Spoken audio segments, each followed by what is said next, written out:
I just heard his voice. Okay. All right. Okay, it is 9 o'clock.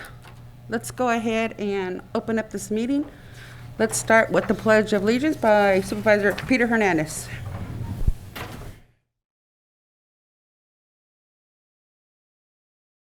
Go ahead, Mr. Tiffany. Ready, salute. I pledge allegiance. I pledge allegiance to the flag of the United States of America and to the republic for which it stands, one nation, under God, indivisible, with liberty and justice for all.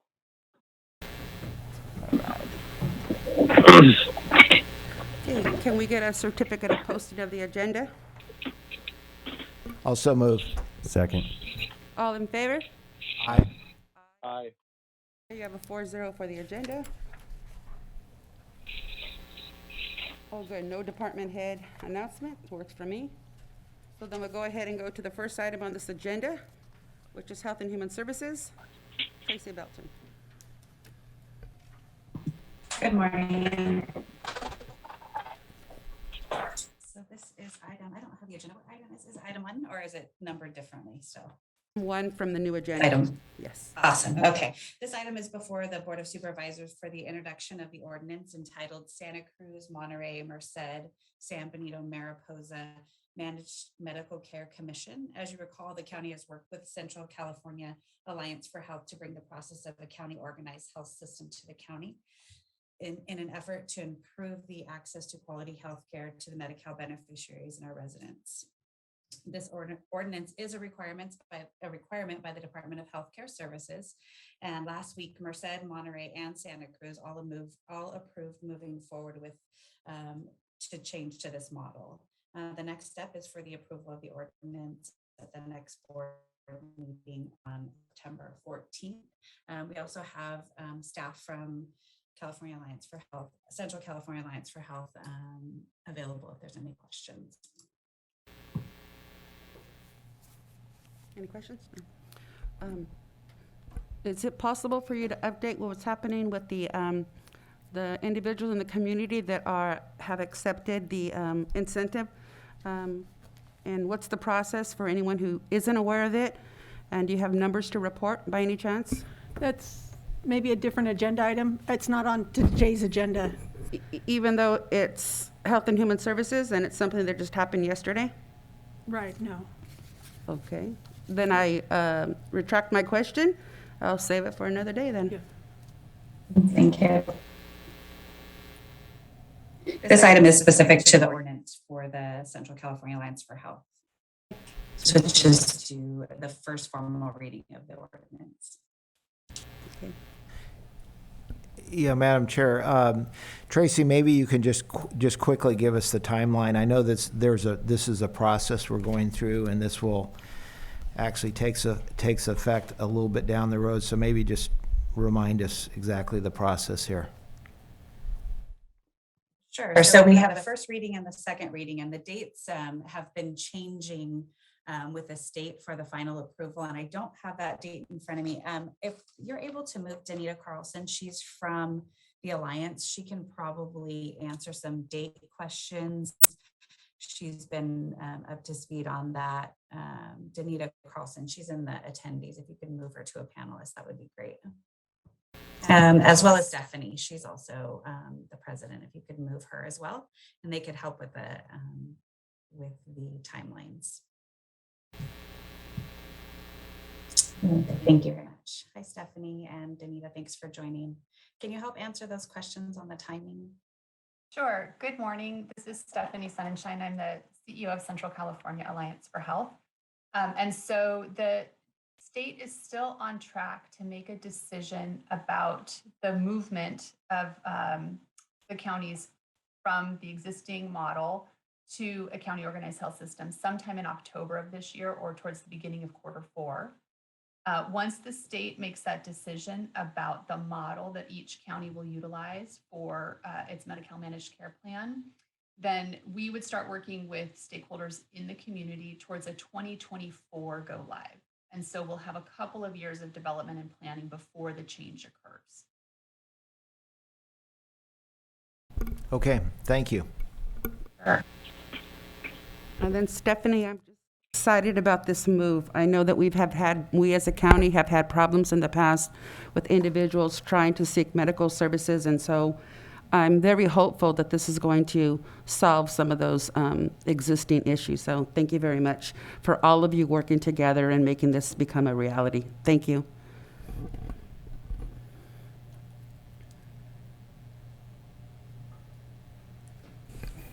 So then, Open up to the public and. Please. Yep. If you'd like to make a comment in chambers, please fill out a speaker card. If you'd like to make a comment on Zoom, please press *9 on your phone or the raise your hand icon on your screen. No comments. so then can I get a motion then? I'll move to approve per staff recommendation. I'll second that.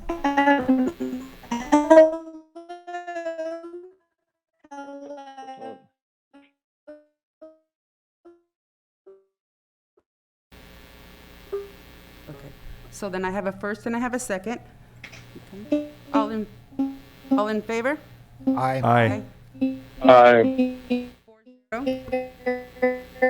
That sounds like a ghost. Is that a warning? You need to mute someone.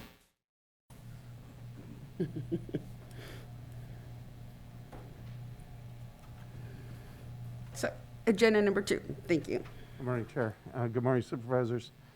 It's my pleasure to introduce Senior Planner Ariel Goodspeed, and she's going to be talking about the progress on the Habitat Conservation Plan grant and where we are now and where we're going to the future. Hi, good morning, Board of Supervisors. Thank you for the introduction. I'm just so thrilled to be here today to give you the update on what we're calling the San Benito County Conservation Plan. It is a joint Habitat Conservation Plan and Natural Community Conservation Plan.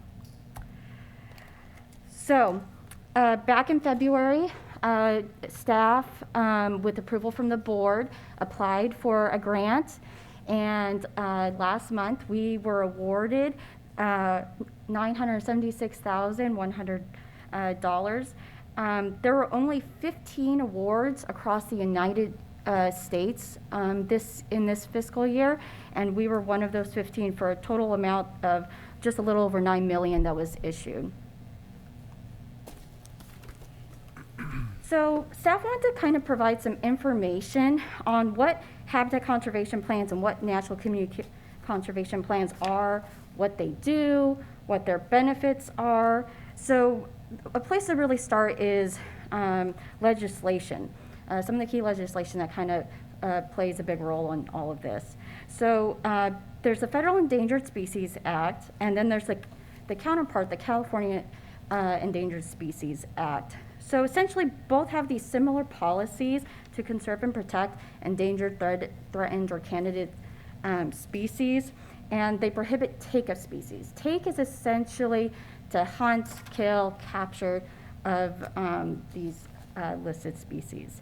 So under the Endangered Species Act, federal agencies use the habitat conservation plans to basically implement these goals for conservation.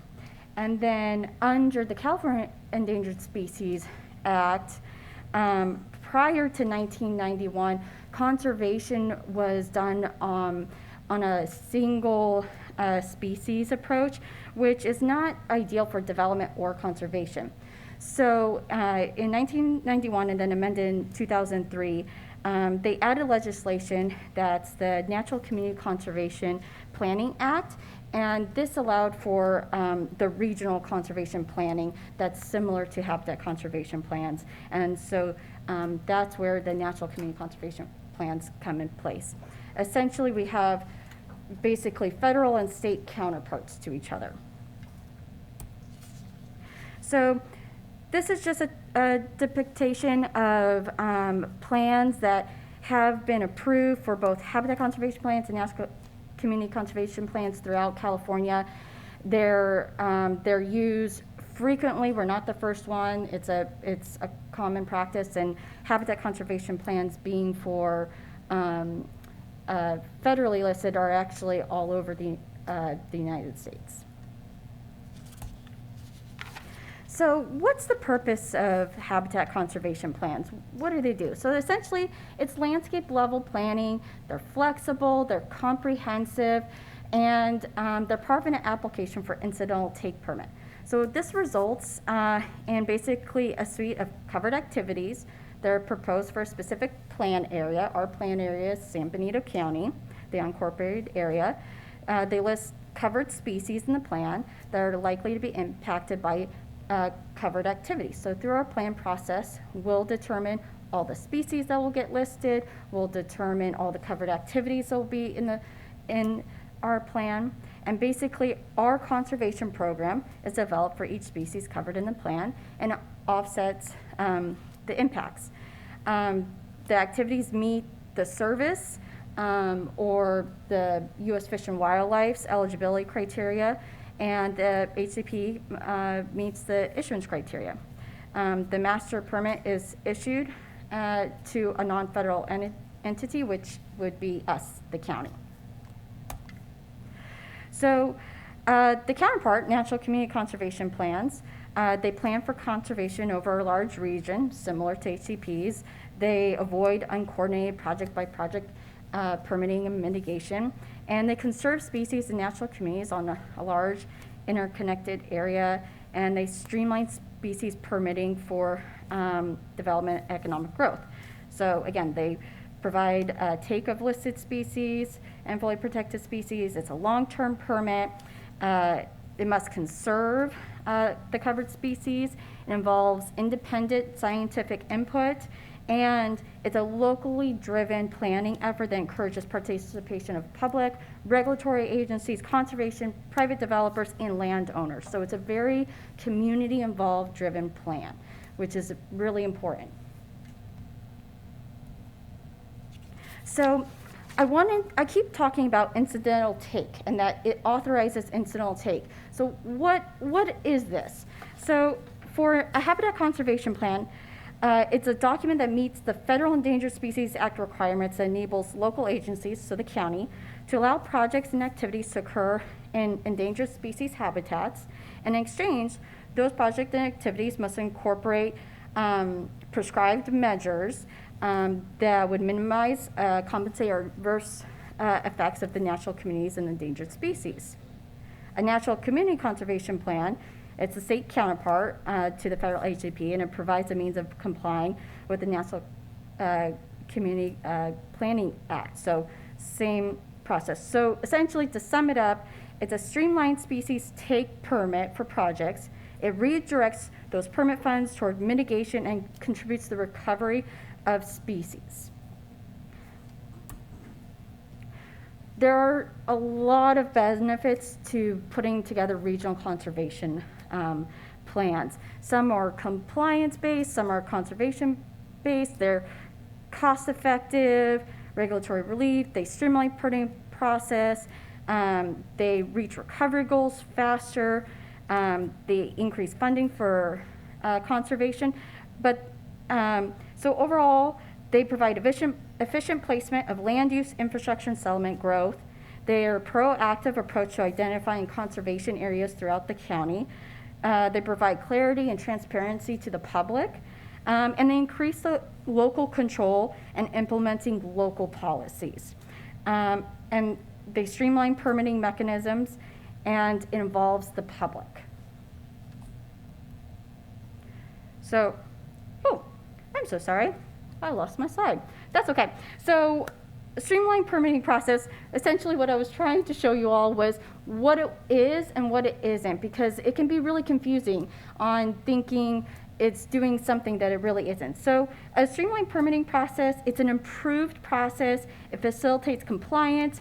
It provides better conservation, clear and transparent, and it's negotiated between all of the different parties. What it's not a lower standard, it's not less conservation, it's not more development, and it doesn't circumvent other governing entities. Oh. Okay. We have it too, so we're good. Well, there you go. Yeah, you can see. There you go. So what does this look like? So a developer or applicant comes in with a project. We review that project with the consistency of our plan. The proponents have to pay fees and/or provide mitigation, and then the project is construction, natural lands are conserved. So generally, right now, you have a project coming in, and then it goes through the process, and they have to revise the project, and then it goes through more, and they have to revise the project, and it's inefficient. And the mitigation that's happening is, okay, so we're going to mitigate this project site only here. Instead, you're looking at regional areas of where we're conserving and putting together easements and specific areas for development. So what's our next steps now that we were awarded? So the first rollout of funds is going to be available to the county on February 1st, 2022. And we're working to get all the paperwork together to receive those funds. We're working, in the meantime, we're going to be working on bringing on an experienced consultant to really maximize these grant funds. It's going to require a lot of specialty in ecology and biology. And so we're going to make sure that we bring on the most qualified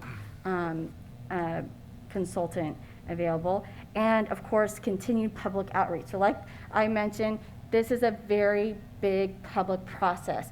And so we're going to continue to update our website and really enhance that. And we've developed a citizens advisory committee.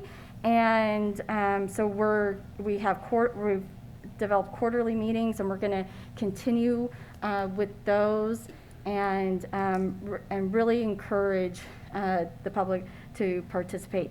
And again, I just want to say a thank you in advance to the supervisors here to help spread the word on this, help, let your constituents know, because we are really thrilled. It's a long-term plan. Our first phase is just outlining the next 3 years, but generally these can take anywhere from 5 to 10 years to fully implement. So it is a long process, but it's an exciting one, and I'm so glad that we can all work on it together.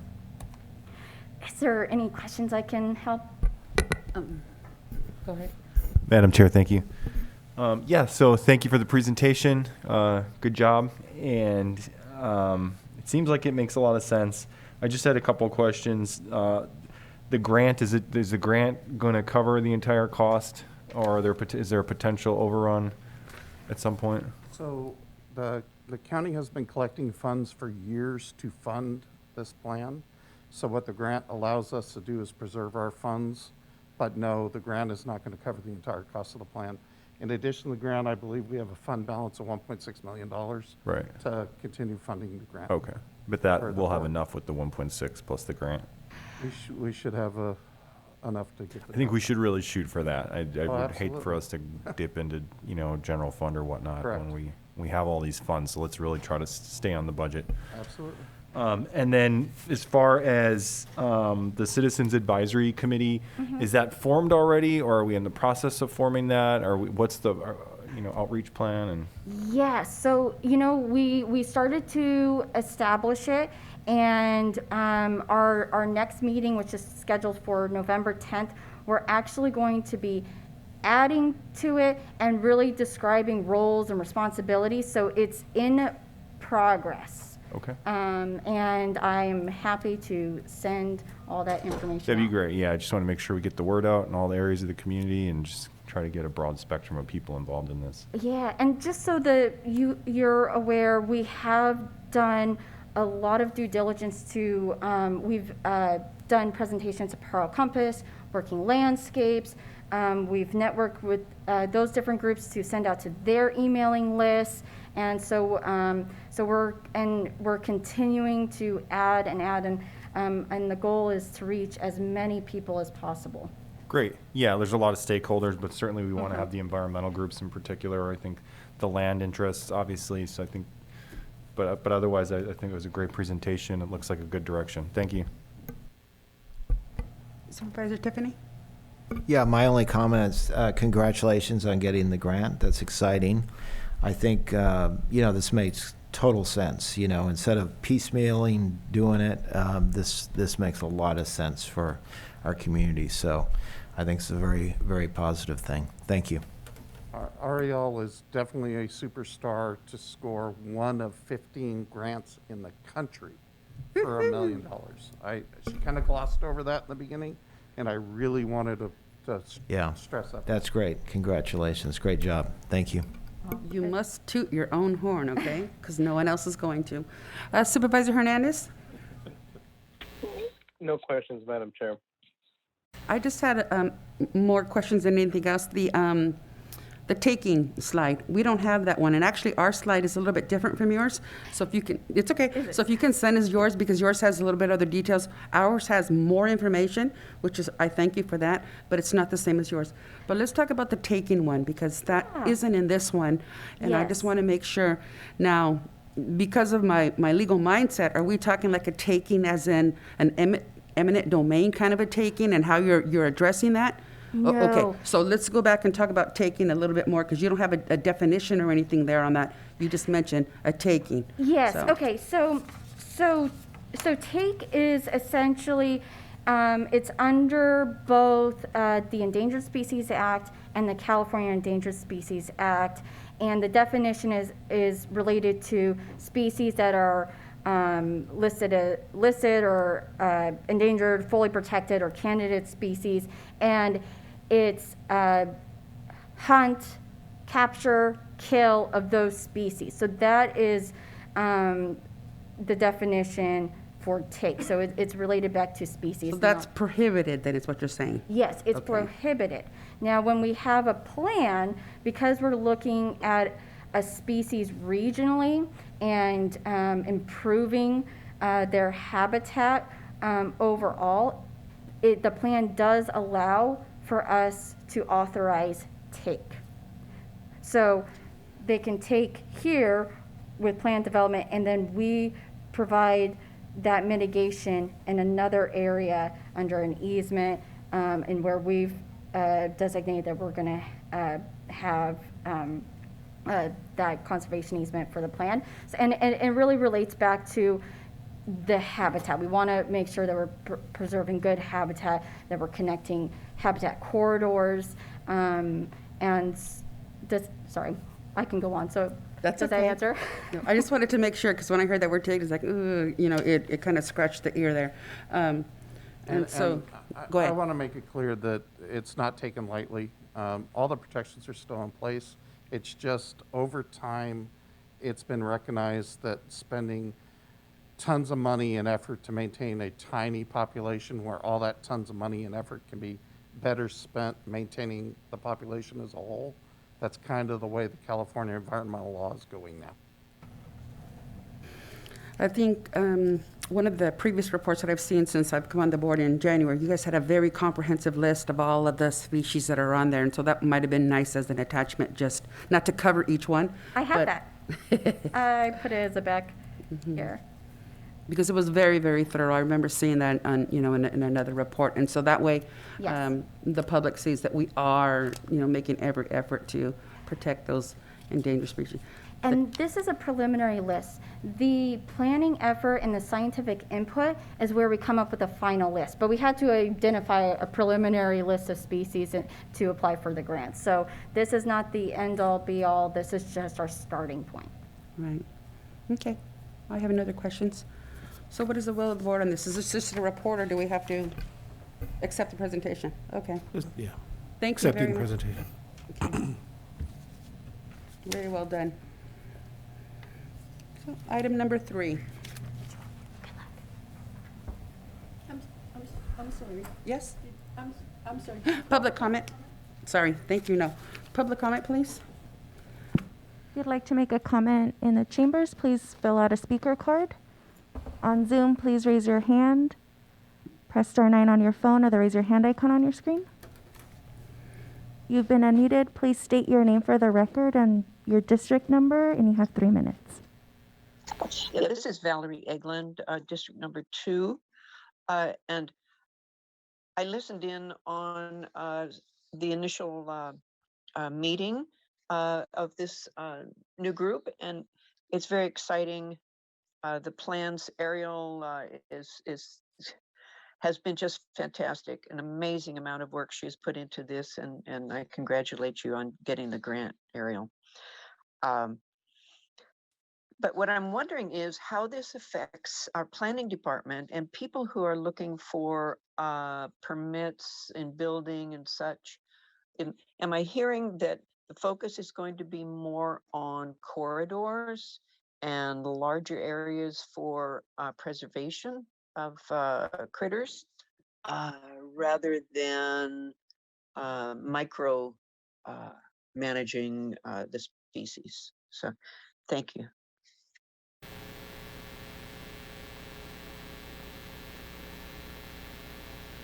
No other comments. Is that a question that you could address? Yeah, so the planning effort is really going to establish all of our covered activities and all of the mitigation. And so when a developer comes in, they'll know from the beginning, this is what's going to be required. I'm going to have to do this mitigation, and I'm going to have to pay these fees. And instead of currently, they submit a project, they have to go do a bunch of independent biology studies for that particular site. We, submit it to both U.S. Fish and Wildlife and California Department of Fish and Wildlife. They review, they provide comments back. The project then has to be modified to address those impacts and so on and so on. So this is going to look at a species habitat as a whole and not just for a particular project site. And at this point, because we haven't gone through the planning process, to really outline where our specific conservation banks will be or what specific mitigation measures are going to happen, we're going to get them through this.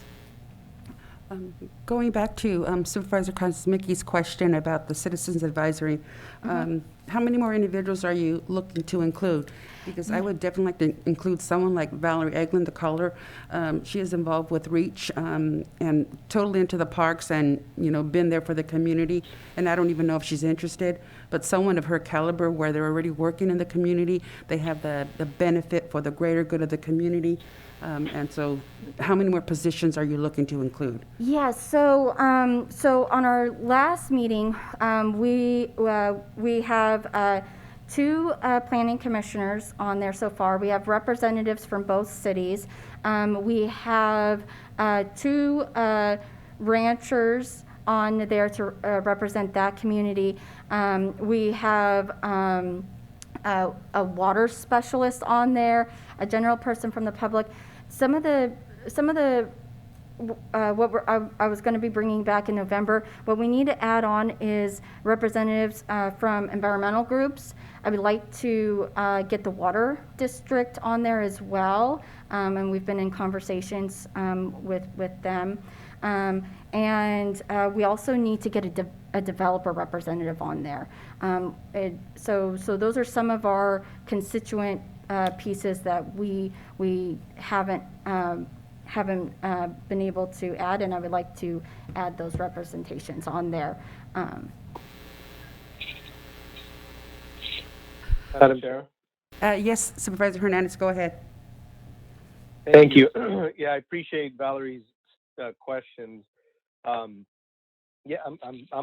support this ultimately because I feel like there's a process involved.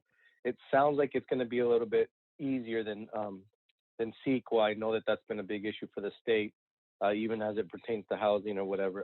But my question, is there going to be more of a, like you mentioned, a local planning process? So are the rules going to be allowed to where we're looser, or we have to be, still equal to the state or stricter? We do have to meet both federal and state requirements that will conserve species. So that element isn't going away, but it's adding public process into it, and it's adding our local control. So right now, the county cannot issue take permits. We have no authority over any of it. It is with the state, and it's with the federal government, with U.S. Fish and Wildlife and California Department of Fish and Wildlife. This would actually bring local control here, because we're basically being issued from U.S. Fish and Wildlife and California Department of Fish and Wildlife to be able to issue these take permits. And so it adds more than it takes away. So it's going to be stricter, is what it sounds like. No. So quick question then. Assuming, we do this take permit and we have mitigation measures that address it, and obviously because at the local level we're able to vet it better, is there an opportunity for them to the idea is that it allows the state to support this take permit, because we said, look, we can mitigate this, and here's how. Yes, essentially. And I would say that for a developer's perspective, someone who is trying to do a project, it provides certainty to the project. There's a lot of times where you get through the end and you can't mitigate. It's unavoidable. And so this would allow them to know they don't have to go do individual studies. They don't have all the increased time. It's all at the very beginning. So it's going to save time. It's going to save money, and they're going to know exactly what they're getting into before they've even gone through the project process. Any other questions? I'm good, Madam Chair.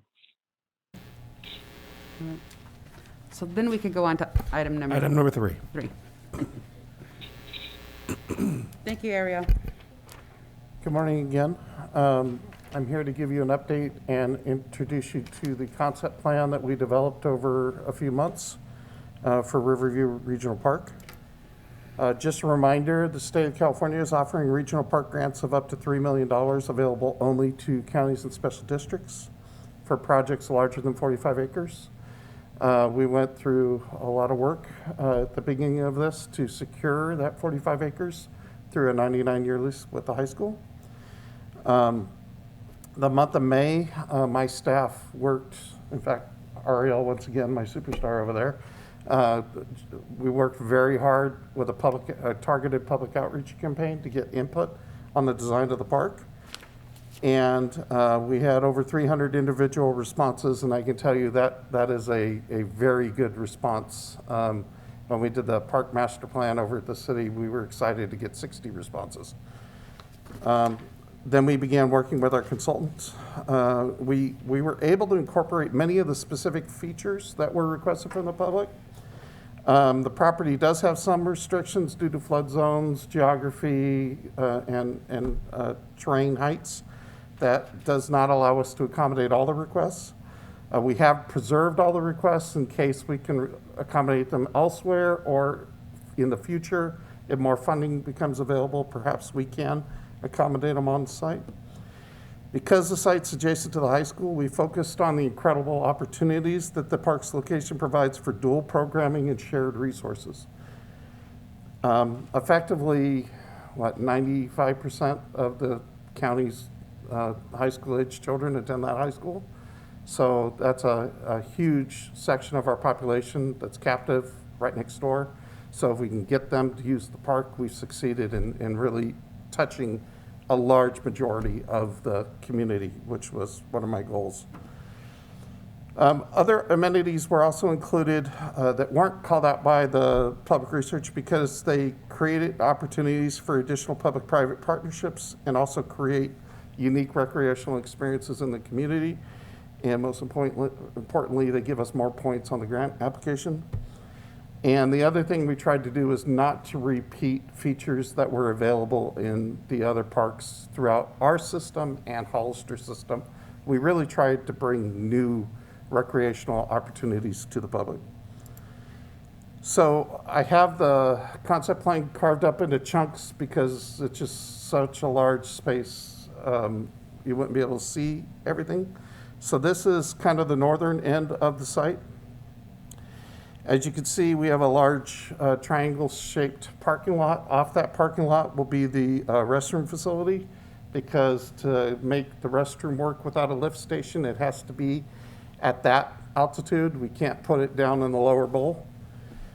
If we do, we have to install a lift station that could cost anywhere around $250,000 and be a maintenance nightmare.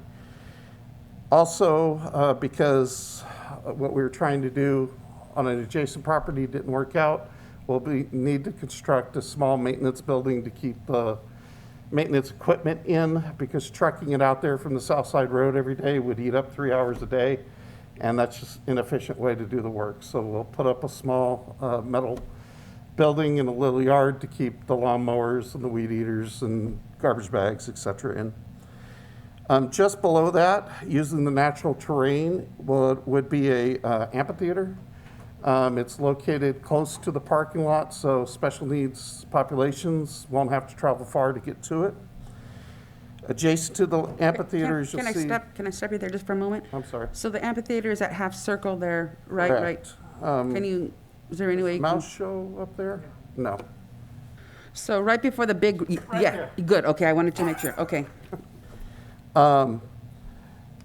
Right beyond that is a large turf area that can also be used for additional seating for the amphitheater. Maybe in the hopes that perhaps the high school graduations could be accommodated on that site also. Further conversation needs to occur with the high school district. The yellow area adjacent to the parking lot to the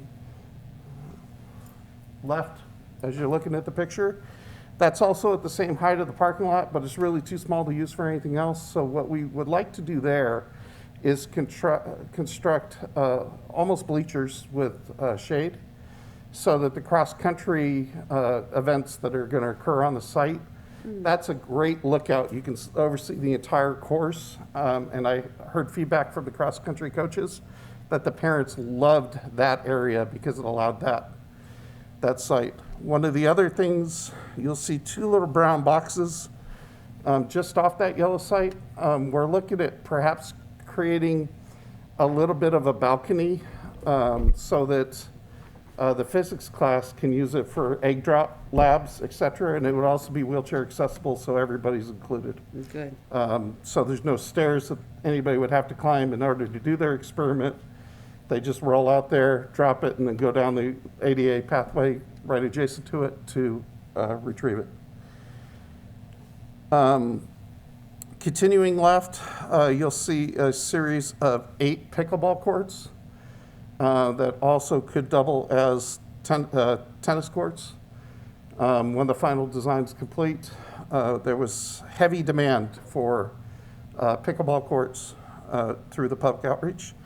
Adjacent to that are 3 sport courts. Sport courts combine basketball, indoor soccer type facilities, so soccer with walls, field hockey, hockey sticks on roller skates, et cetera. And there's even the ability to put up volleyball nets. We can vary the types of surfaces in them. We can have some that are paved, and we can also have some that are AstroTurf.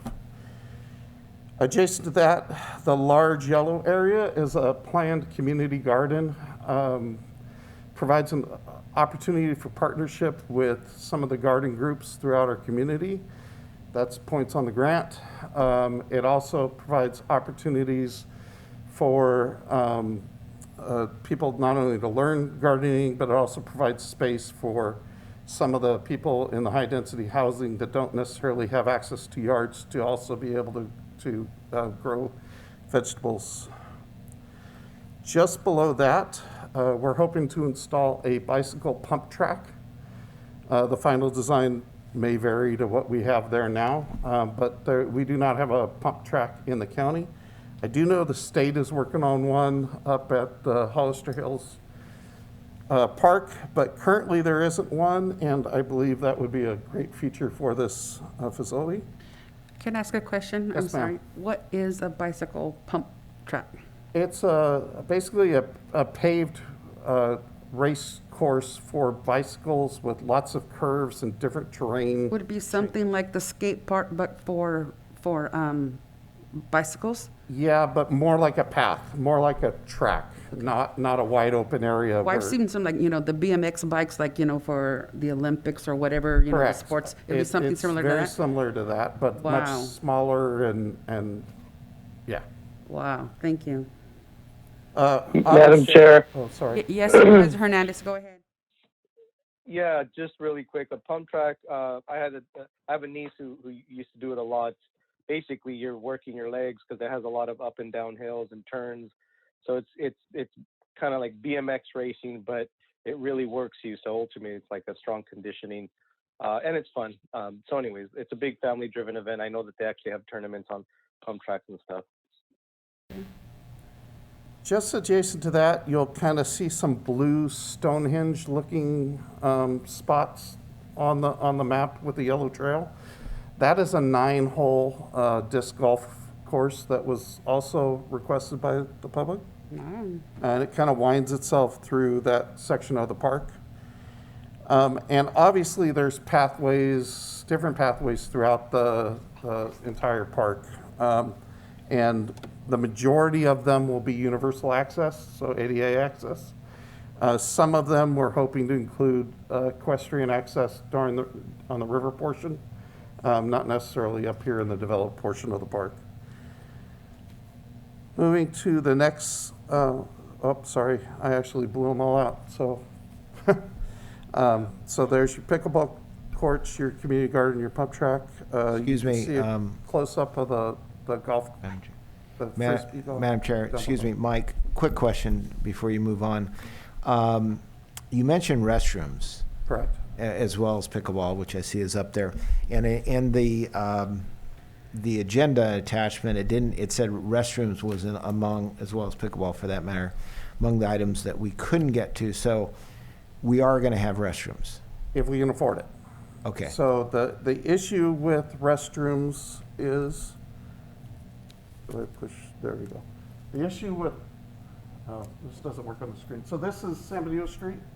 That's where your water and sewer is coming from. So we're gonna have to pay to run the water and sewer lines all the way into the park. So your restrooms could easily be a 2-stall restroom, both universal, just like I did up at Valley View, $1 million. Yeah. $500,000 for the plumbing and $500,000 for the building. Wow. So I would recommend putting that as a lower priority unless we get the grant funding. If we get the grant funding, it should be no problem affording it. Yeah. Well, when I saw it wasn't on there, it did raise a red flag with me because, obviously we're hoping to have a lot of people use this facility, but without restrooms, that's a concern for sure. Correct. But Yeah. in the meantime, we can put portable out there. It's not ideal, Right, but it is an option. yeah. Okay, thank you. Yes. Madam Chair, Yes, my go microphone, ahead. I think my microphone needs to be fixed. Just to follow up on that, the $1 million, the sewer connection, without stating the obvious, that the city residents are going to get a huge benefit out of this. And it's one of those things just to maybe add to the list of, talking to the city about whether we can work something out where, not necessarily they lose money, but that $1 million just jumps out obviously for the water sewer connection. Just, I don't know, you came from the city, maybe I'm just being hopeful.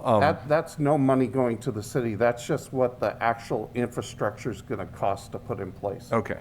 Not talking about fees or I'm anything not talking like that. about Oh, fees to okay, the great. city. Thank you. Well, I would echo his concern too, because at one point I lived near Dunn Park, and when the grad kids would want to go to the restroom, we played at the park, and then our day would have to end because there wasn't a restroom to use. And so if we can kind of keep that in mind, simply because when you have families out there, you don't want to end your day just because somebody needs to, use the facilities. And so I would like to keep mindful and not put it on a low priority, but on something when and if we have some additional funds somewhere. Absolutely. Yeah. It is on the top of the additional funds. Go ahead, priority Supervisor list. Hernandez. Yeah, Madam Chair, thank you. I had a question.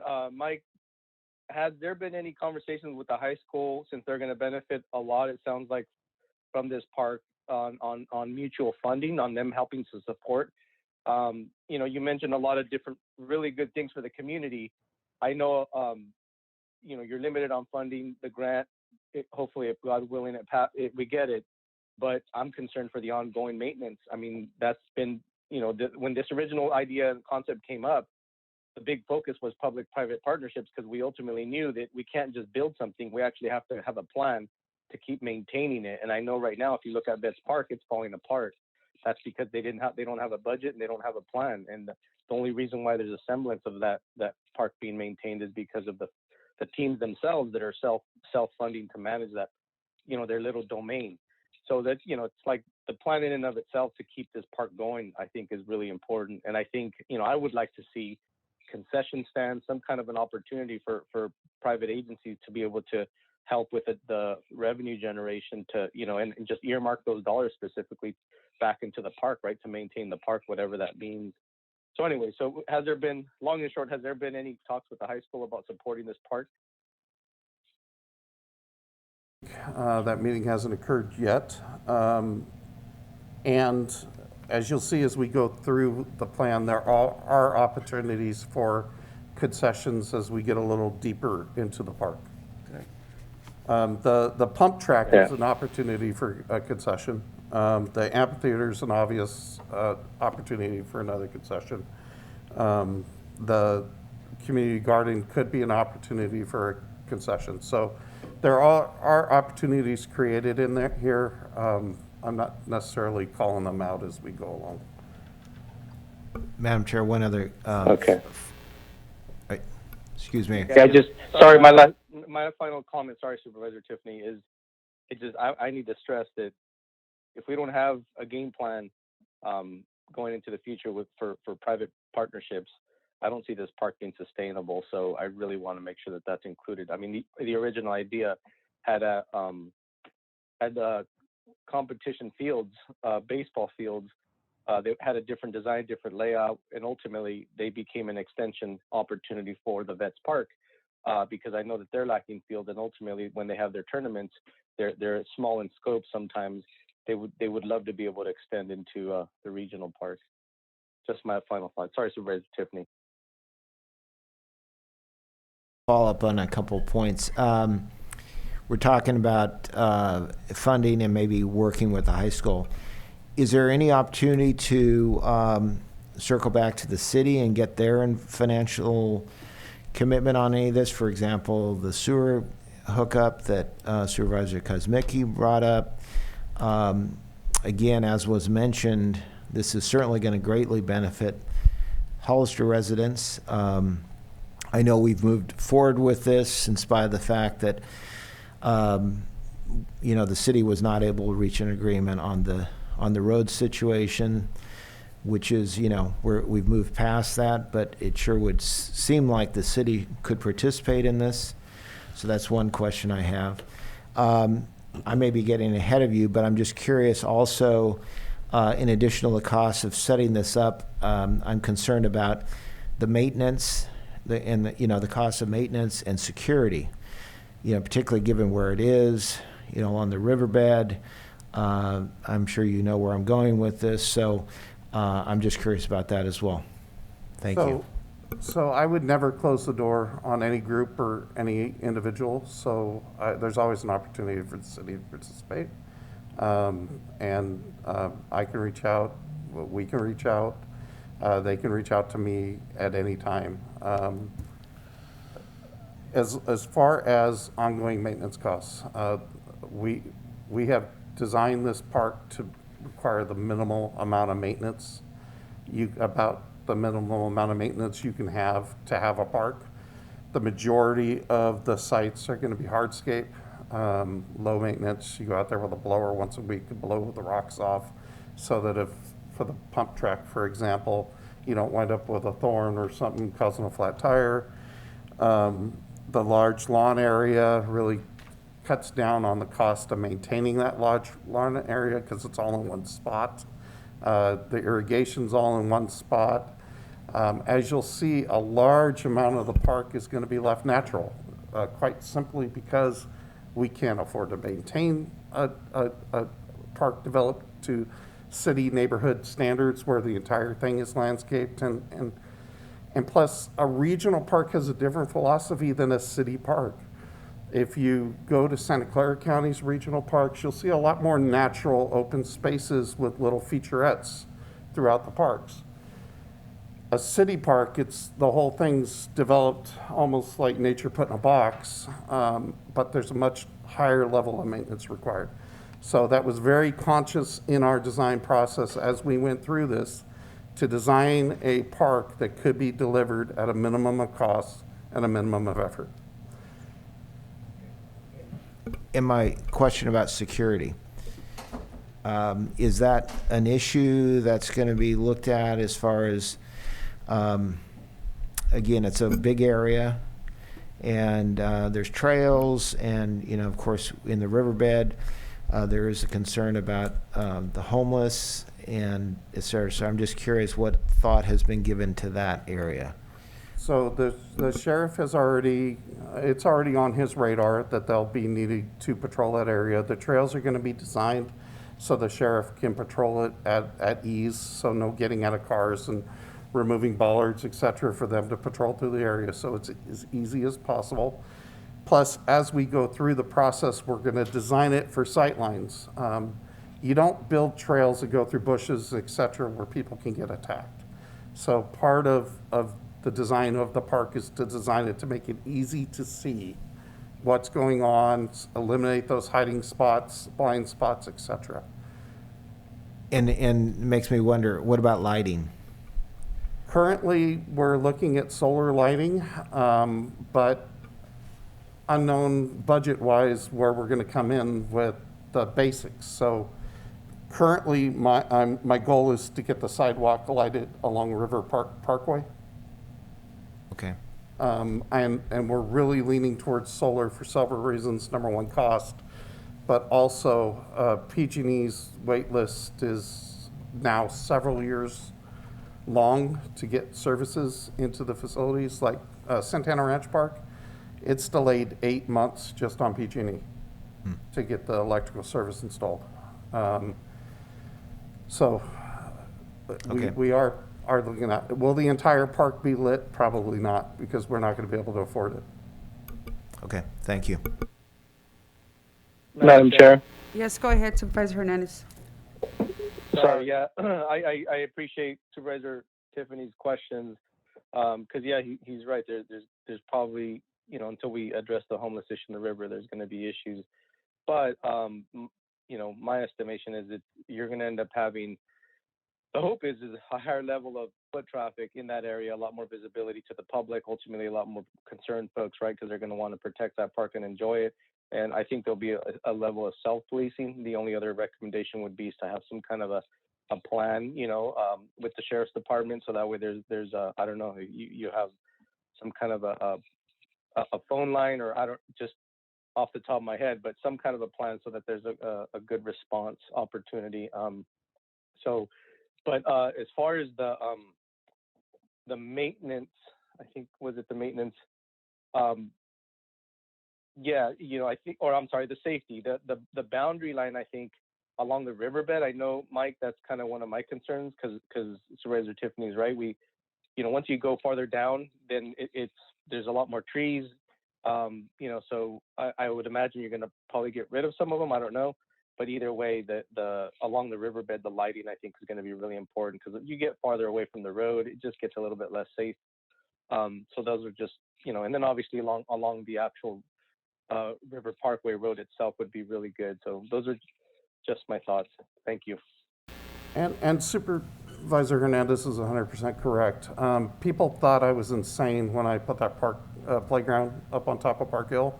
Park Hill was abandoned effectively when they removed the previous playground, and it was left for things that we won't talk about because they're not G-rated. My office was up there, and I witnessed it every day. I challenged the city manager of Era to think outside the box. We put a playground in that nobody could resist, and never underestimate the power of a whole bunch of kids and parents, because it cleaned that park right up. So I would expect use of this facility to cause that to happen also. People that are doing things like that really don't want to be around other people when they're doing things like that. Thank you. And thank you for not mentioning what you didn't mention, so.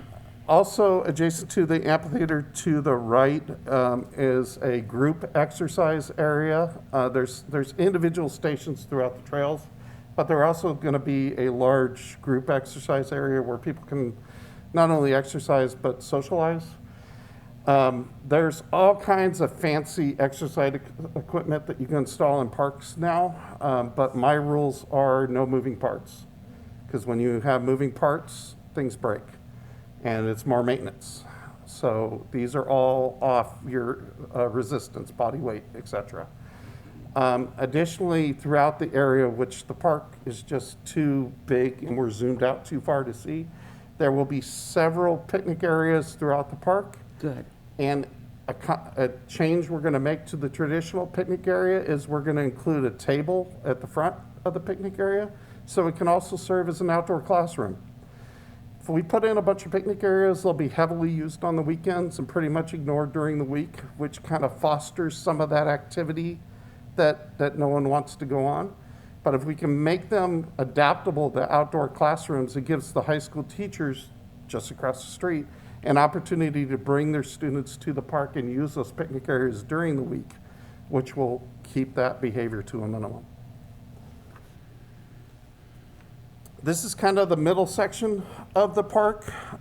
Features that you'll see starting on the right-hand side is probably the biggest playground to date, and we're calling it an adventure playground. So lots of climbing, lots of running, lots of playing. And it's conveniently located just across from the group exercise area. Okay. The pink blob Okay, good. Thank you. with the black squigglies in it. It's conveniently located across from the group exercise area, so parents can exercise and socialize while their children are playing on the playground, and we still have supervision. So, question for you. ma'am. With regard to the playground, it's so far removed from the roadway. Is there going to be any kind of entrance there? Because, you know, some people aren't going to want to travel 3/4 of a mile, half a mile just to get to the park. If you notice at the top of the picture, you'll see the parking lot. And then there's an ADA pathway straight down Okay. to the playground. And it really is not very far from the playground Okay, to the good. parking lot at all. Just park the furthest end of the parking lot then? It's Okay. far enough away from the road that we won't need to worry about kids running out into traffic. Right. And it's also on the lower section of the park, so that natural terrain will keep that from happening. But it is really close to the parking lot and the bathroom facilities Okay, I'm good. Thank you. that are planned for the future. And I like the then ADA adjacent to aspect. that, you can kind of see the entire lawn area that we have planned. We were able to install a baseball diamond down to the back of that, or a softball diamond, some sort of stick and ball sport type diamond. Below that, there's a natural rock outcrop within the park when you get down in there. We kind of like to use that and accentuate it as an opportunity for a little bit of geology exploration and another opportunity for school kids to come down and learn. This park is adjacent to the San Benito River. There's plenty of examples of just about every rock type they need to introduce in the course. And you can also see how the earthquake faults work in the area. In addition to providing that space for the high school students, we're planning on interpretive posts with QR codes which is another opportunity to partnership with the high school and have the high school produce social media videos that kind of teach those lessons. We all know that you can learn something, but if you really want to know the subject, you teach it. So by involving the students in producing that material and actually presenting that material to the public, we're once again reinforcing those lessons, and we're going to have better performing students. To the left of the lawn area is a large green area with individual pathways in it. That is conceived as potentially a botanical garden. Wow. For the biology aficionados and also for the benefit of the biology students at the high school. Our climate, we can handle desert plants, we can handle oak woodlands, we can handle grasslands. So we have an opportunity to set up little gardens featuring those biomes. More opportunities to partnership with gardening clubs, et cetera, throughout the region. So, and it's also a lot more points on the grant. To the left of that, there's a large circle. And effectively, that's a large circle of concrete. We're planting a small low wall around it for seating, but that's our multi-purpose area. So it's a place where people can roller skate. It's a place where the astronomy club could set up their telescopes for viewing nights, which they sometimes do at the end of a street. That's a little safer out there. You got accessible pathways to it, a parking lot, and you're not on an actual road. It also can be used by the high school physics class to launch rockets whenever they do ballistic trajectory labs. It also provides us an opportunity to partnership with the Arts Council to do an art treatment on that circle. So there's many things that just that simple circle of concrete will provide, and many opportunities that really doesn't exist anywhere in our systems. There's no large place for anybody to go skate. What's the diameter of the circle? About 4 times the size of this room. What are we talking about feet-wise, though? I teach I think it was 75 to 100 foot. Okay, so that's good. That's what you're Yeah. saying. Okay. Big enough is the way Yes. they described it to me. A little zoom in on the cement circle, the botanical gardens, zoom in on the playground, and zoom in on the softball field. And then, as you can see, down along the bottom of the softball field is more of the disc golf course. Yes.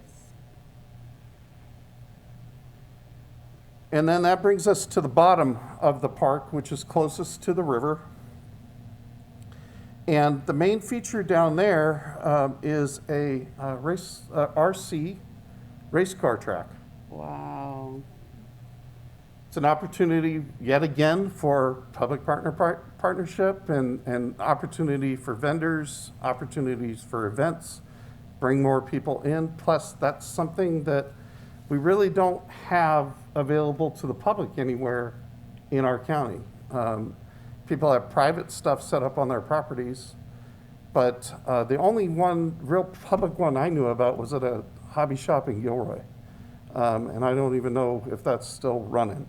So I really think this will bring people in to the area to use the park. And you can also see where that rock outcropping is for the geology exploration. So next steps. We need to complete the grant package. The grant package is probably about 70% complete. There's a resolution I'll be bringing to you on the 28th, which needs to be included in the grant package, which authorizes us to apply for the grant formally. So, and then it's a matter of just setting construction schedules and finalizing costs, which we really couldn't do until we had this conversation. We really finalized the concept plan. Our parking lot bid package is almost complete, so I should be coming to you either the month of September or the beginning of October to get that bid package approved. Then we can get it, go ahead and circulate it in the hopes of getting that parking lot constructed in early spring so it's available for next year's season. As part of that bid package, it also includes the installation of garbage cans and pet waste dispensers.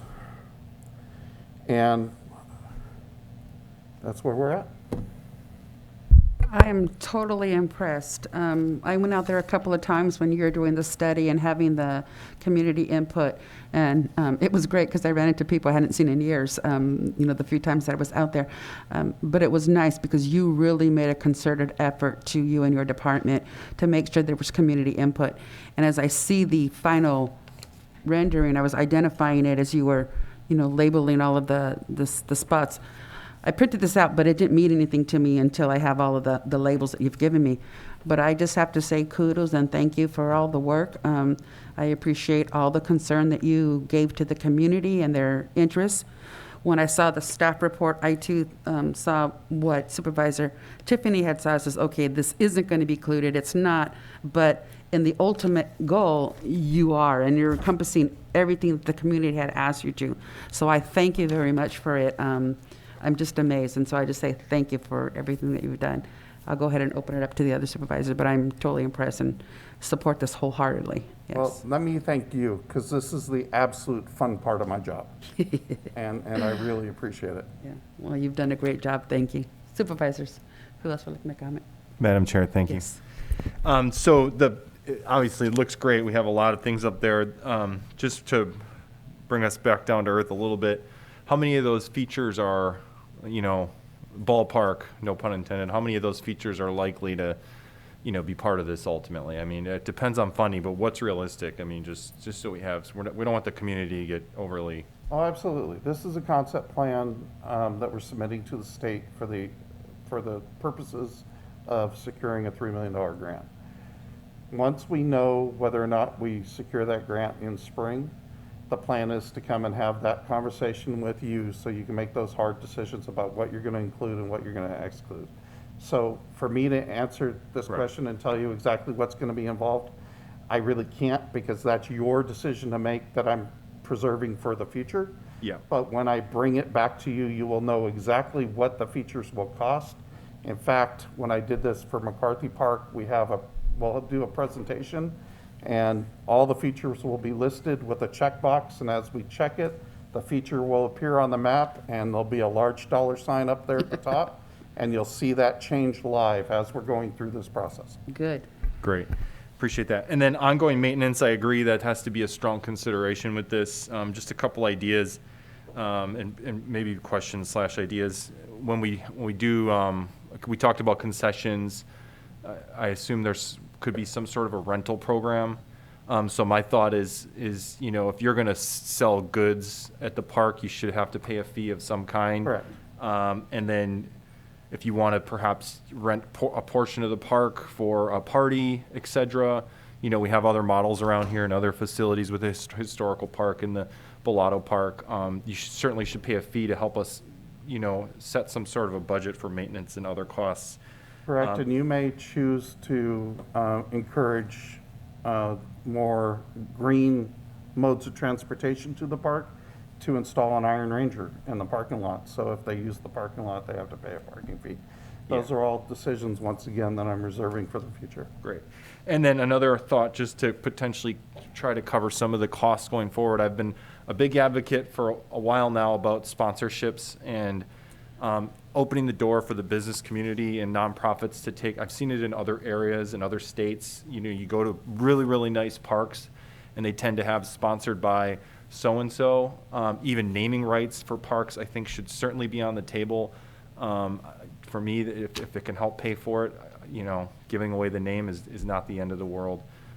So I agree, but I would encourage us to develop that policy promptly before we market anything, so we don't put ourselves in a situation where there could be conflict, similar to a flagpole. Yep.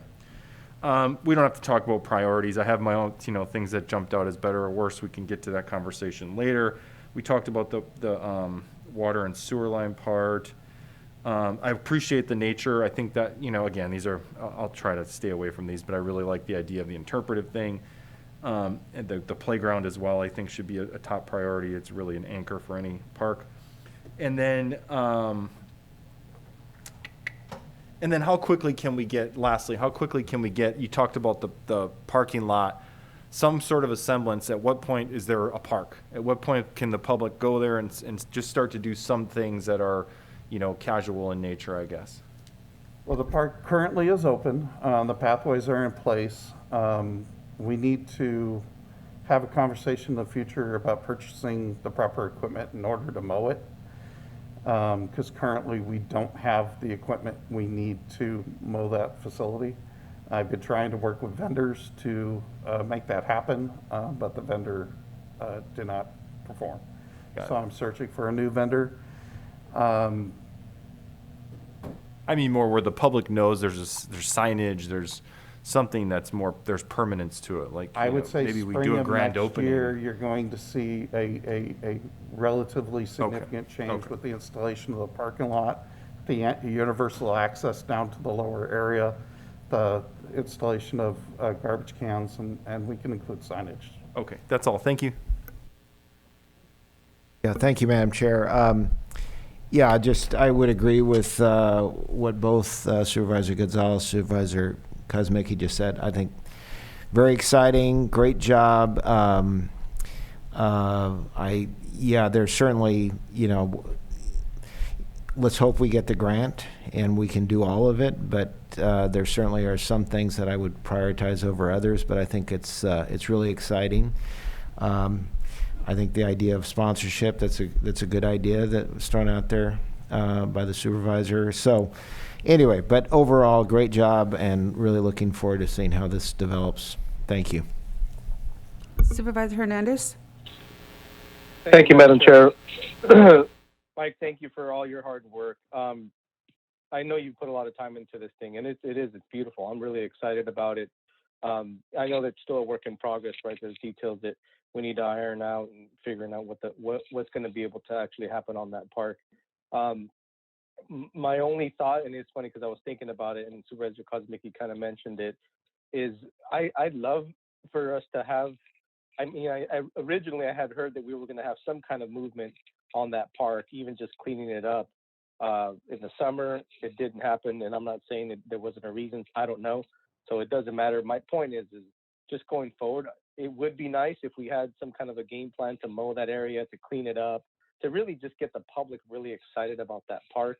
Maybe put up a sign, future site of regional park, right, with a map on it. Something to get the public to buy. There's already a lot of excitement out there, which is kind of cool that there's already a lot of people that visit that park right now, and it's really just just a piece of dirt, right? And there's a lot of weeds, and so all I'm saying is the staging of this would be good with a marketing plan and engagement to the community, getting them excited, and really if it was just like I said, something simple, but even cleaning it up, even for the sake of fire season. Cleaning that area up, I think, would make a huge difference so the public could really start becoming more and more aware and becoming more and more engaged, and ultimately increase the support of this park because I think it really needs it. Thank you. So we don't have to vote on it, just a presentation, correct? Correct. Okay, Thank you very much. thank you. No, thank you. Thank you, Mike. Yeah, public comment. Public comment, please. Thank you, Mike. Sorry, Mike, you're not done I yet. already did. If anyone in the chambers would like to make a comment, please fill out a speaker card. On Zoom, please press *9 on your phone or the raise your hand icon on your screen. You've been unmuted. Please state your name for the record, your district, and you have 3 minutes. Yes, thank you. This is Valerie Egland, District 2, Reach San Benito Parks Foundation. We have been so excited about the progress on the regional park, the huge amount of energy that Mike Chambliss has put in and his staff. Selena, oh my gosh, how many people to thank. I'd like to approach some of the issues that have been brought up and commented on. Number one is that the regional park needs to be a lot of wild open space involved. To clean it up too well, it kind of defeats the purpose of having a sense of being in the wild within a community situation. Number two, the open space, here in San Benito County, People move here loving the open space they see around, but every open space is behind a fence line. And so having that opportunity to feel like you're in a pasture or you're in a space that is a little more wild is good for kids, good for families to feel close to the earth. To have intermittent formal play areas is excellent. The opportunities that Mike has designed in there for the round cement circle is fabulous. The pocket areas for small groups to gather, get together, have a picnic, the ADA accommodation, the bathrooms, the parking. It's just an excellent, excellent plan. And with the vendor opportunities at each one of those spaces and the partnering with the high school, the close by elementary schools that can come over and look at science and work in the garden to have absolute sense of opportunity is wonderful. The issues of safety, the visibility factor of line of sight, and the fact that the parks are dawn to dusk is something where lighting with a solar system, and maybe we can partner up with that solar group next door. I mean, if they've occupied how many acres of what should have been part of that park, perhaps there's some accommodation there, sharing of energy. The other thing is, yes, I really want to emphasize the fact. Other comments? So, I thank you very much for the presentation. You're welcome. On to item number 4.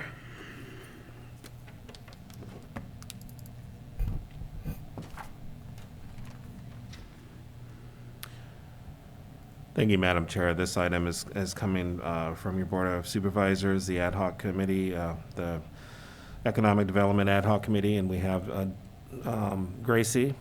She will be presenting to your board a PowerPoint presentation as an update to your board, and then we'll have the ad hoc members elaborate further. Gracie? Good morning, Madam Chair. Thank you, CEO Ray Espinosa. Like our CEO mentioned, this is a brief presentation on the economic development ad hoc activities over the last couple of months. Going in on April 13th, 2021, the ad hoc identified a couple economic development opportunities. As you see on the screen, these are some of the low-hanging fruits that the board can take quick action on. Some of those are, we're going to go into more detail in the following slides. So the first one I'd like to talk about is our lobbyist. On April 13th, your board delegated authority to our CAO to go into contract with the best qualified lobbyist that we were able to interview and talk to. We were able to retain Michelle Rubalcaba. She has been talking to our legislators here in the state as well as in federal. And she is working on all potential opportunities that are available to our county, and that would be beneficial for us in generating revenue, as well as any grant opportunities and such and so on. The next item was on tourism. On May 11th, 2021, your board created a tourism ad hoc composed of Supervisors Gonzalez and Hernandez. This was upon recommendation. The goal for this tourism ad hoc was to be more focused on tourism development, specifically here within our county, within the unincorporated area, but also throughout the whole entire county. We wanted to have a unified voice where all of us were working towards a more focused goal with the hopes of bringing more individuals to visit our county, as well as increasing our revenue generation. And then on August 10th, your board approved moving forward with two entities that we've found to be the best qualified for facilitating a business symposium with our local businesses and entities. This is the next step. And then once we have that discussion, we're hoping to get even more direction on the next steps on how to move forward with tourism development. Broadband. May 11th of this year, we delegated this to the IT committee. The IT committee has been working with a few entities. Your board also went into working with the RCRC, which is the Regional Council of Rural Counties, which we are a part of. And they were allocated $3 million. Was made through the American Rescue Plan. With that $3 million, the Economic Development Administration is hoping to allocate through grant opportunities. And we decided to join forces with the RCRC simply because we did not have a strategic plan in place. So they're going to be able to assist us with that. As of July 12th, there is no update from the RCRC at this time. They're awaiting the release of notice of funding opportunity from the U.S. Department of Commerce, EDA, for RP allocation. Once that information is released, they are planning to go ahead and submit the grant application that we have been working with them. There is also, the IT committee has also been working on a formation of local task force. This would be including local organizations as well as local providers. The IT committee has been working out to reach out to these members just so that they have a group that can work together. Other updates, they are working on getting some updates from the Ethernet networks. There's no updates from them at this time, but they're hoping to reach out to them in the early September dates, just to get some updates on where their status is in regards to the auction 904, the San Juan projects, and the county. San Juan projects, they have completed a fiber connection to the windmill property, and they will be or have completed the construction of the office at the windmill and the data center in the facility, which will be a great benefit to San Benito County. Moving on. Madam Chair, Yes. excuse me, Gracie. I wanted to just add when you're on broadband, I mentioned this briefly in my board report at the last meeting. RCRC is just in the process of putting together a separate joint powers authority, separate group that will be focusing on broadband. And I know that Ray just received an email in terms of getting that on a future agenda for us to agree to join that, which makes total sense. We'll have to vote on it, of course. But anyway, I just wanted to mention that that's going to add to the push for broadband and the support with RCRC. So thank you. Thank you, Supervisor. Continuing on cannabis, your board has voted to move forward with a retail storefront. The Planning Commission did meet on July 21st for discussion and adopted resolution recommending the adoption of a cannabis retail storefront for up to 5 outlets in C1 and C2 zoning districts with a conditional use permit.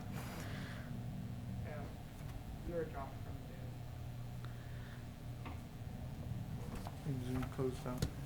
Okay, so we'll just pause for a moment. Yes. 5-minute recess, Madam Chair. Okay, let's go ahead and do that. 5-minute recess. Okay. For technical difficulties.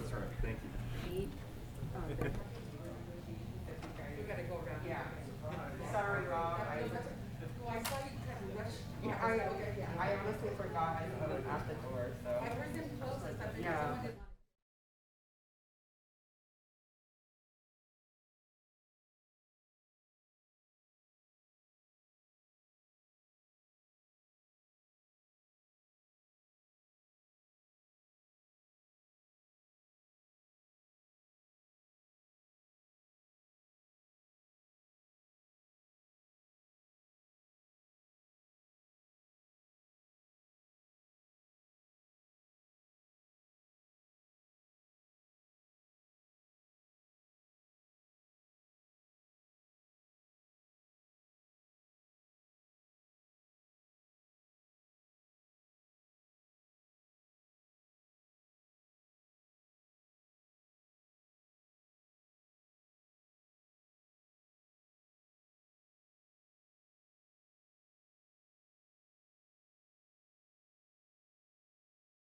Cannabis, your board, He should use it delayed. There he goes. as I was saying, for cannabis, your board did give direction to move forward with a retail storefront, so RMA is currently working on finalizing that process. They will be coming back for a final approval and consideration of adoption of the ordinance. And then the last item we have here is commercial development. This item has been the least talked about, but RMA, the Resource Management Agency staff, is working collaboratively with the Geographic Information System staff to properly display and list parcels of C1 and C2 zoning areas. Next item would be the sales tax initiative. We did receive a presentation from K&N Public Finance, who have provided in two previous boards presentations on sales tax and debt affordability analysis. Your board gave direction to proceed with a 1% sales tax. Currently, we have been talking with the administration of the Tax and Fee Administration Department. We have drafted an ordinance, and now we're having them review. We're having one of our members reach out to them so that they can review and make sure that everything is okay on their end. Once we get their okay, we can go ahead and bring it back to your board for consideration and adoption if desired. For the American Rescue Plan Act, your board has had some previous discussions on the guidelines and recommendations, the potential projects, the eligible and ineligible expenditures of ARP funding. We received direction from the board to bring back an item to further discuss this item and solidified what we want to allocate some of these fundings towards. The last item, I believe, is the wastewater treatment plan. RMA staff is working to bring a more detailed information and recommendation for the board's consideration at a later board meeting. There is a staff report attached to this item for your reference. You're more than welcome to look at it and see if there's any information that you may have questions on, and you can definitely ask questions on that when that item is brought back.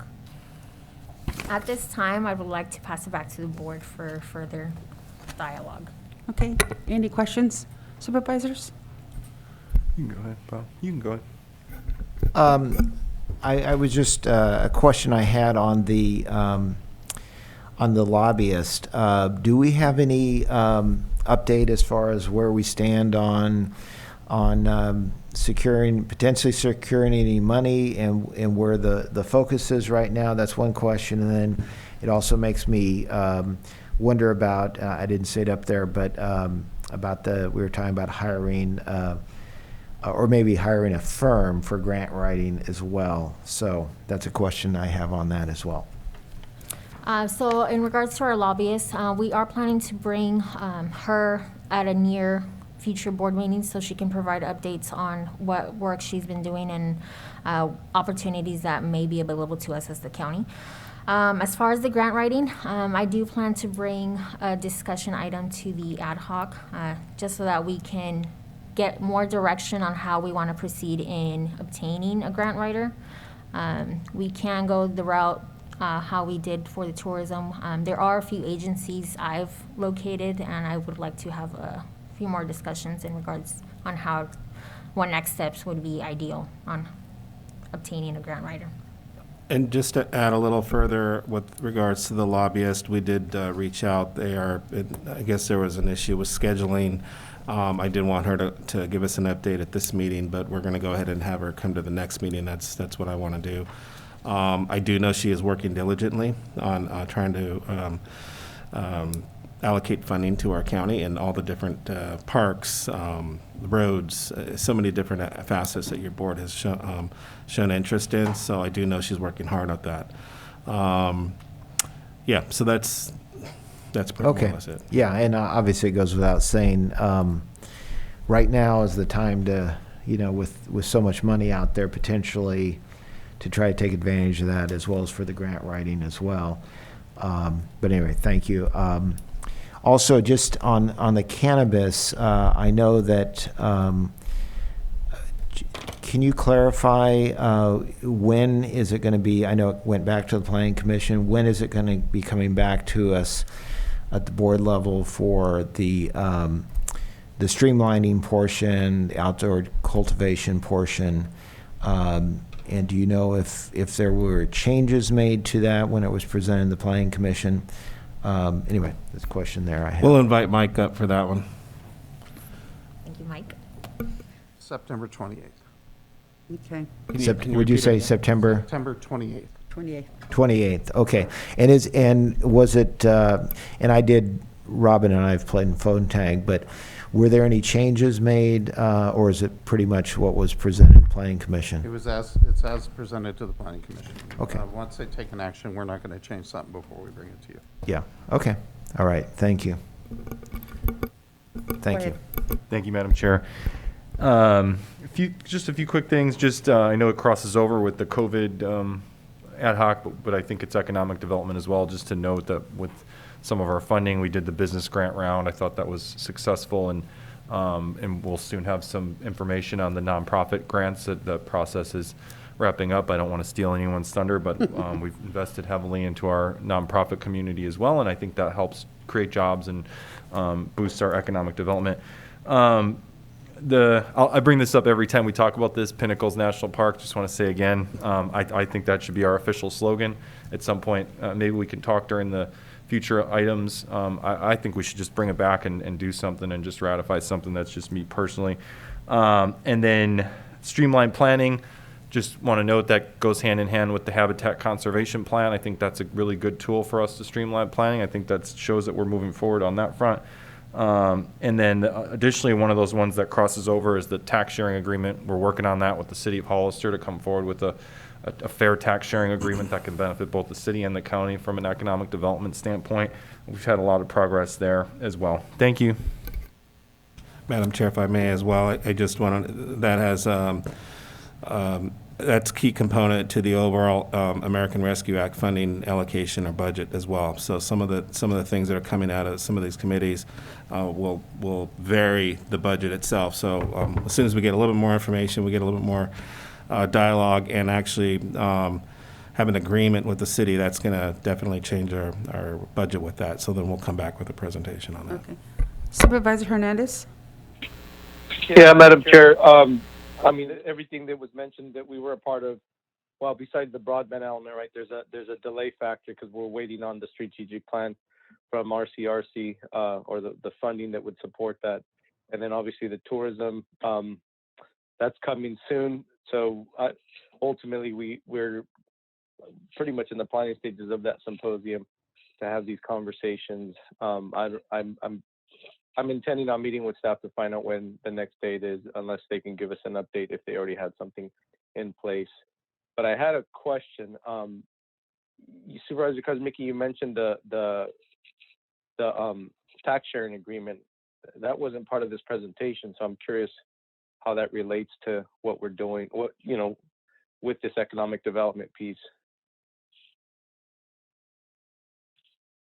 Mentioned it as another area where we're moving forward and trying to have progress with economic development because we got to get that tax sharing agreement done. It just relates basically to potential future annexations of commercial industrial development, and it's a key component of essentially what we're trying to do to build revenue and economic development. That's all. Thank you.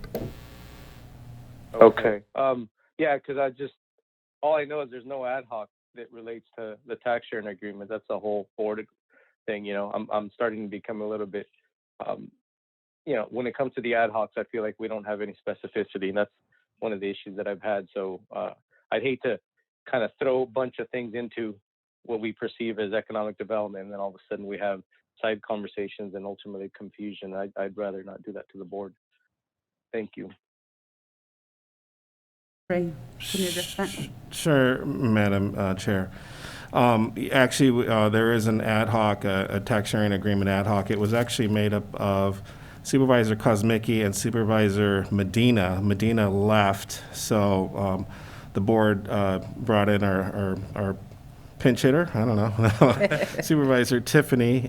So he's kindly stepped into that role, and there has been conversations, and ultimately really trying to generate more economic development, more revenue for the county. Ultimately, there is an element there, the second bullet under the Economic Development Ad Hoc Progress Continued under the ARPA, and that really has a direct correlation to the tax sharing agreement because the wastewater treatment kind of came out of that committee, and if we don't move forward with it based on the tax sharing agreement, the annexation agreement, then that can be redirected back into the ARPA. So there is a correlation there. Okay.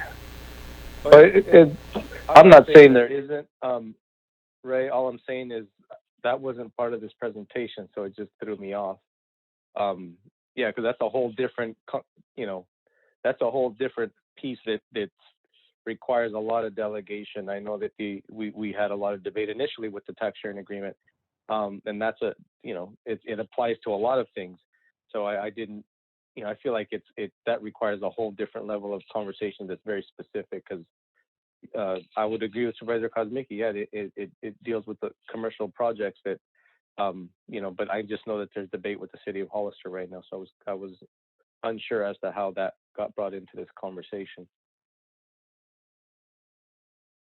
We'll be bringing that item back as soon as we're getting really close to finalizing what the ad hoc's been working on, and we'll make sure we'll bring that back to your board for discussion. Okay. Matt, Yes, go ahead. excuse me, just quick other thing that came to mind. A while back, we talked about, and this does tie into economic development, and I'm, one of the issues is where there would be economic development and business development within the unincorporated areas of the county. And we did, a couple of months ago, we talked about getting a little bit more into the details about what are the, commercial nodes, for example, which ones are probably of the higher priority, et cetera. I'm just curious where we might stand as far as getting an update on that. That may be more of a question for Mike here, but do you know what I'm asking about here? Just trying to, there's commercial nodes throughout the county. There's potentially some other sites, but as we go forward, getting clarification where where the higher priorities might be as far as some of those development. It also ties into the cannabis and retail, where there could be opportunities within the unincorporated areas of the county. I'm just curious on the update for that. Correct. Staff and I have met regarding that. We have identified those locations, and we did generate a map. We'll make sure to bring it, maybe also on the 28th, and do a small presentation, if that's the desire of the board. Okay, no problem. Thank you. Like I said, I speak a lot in cliches, and when we're on the board here, it's really hard to see the forest when you're in the trees.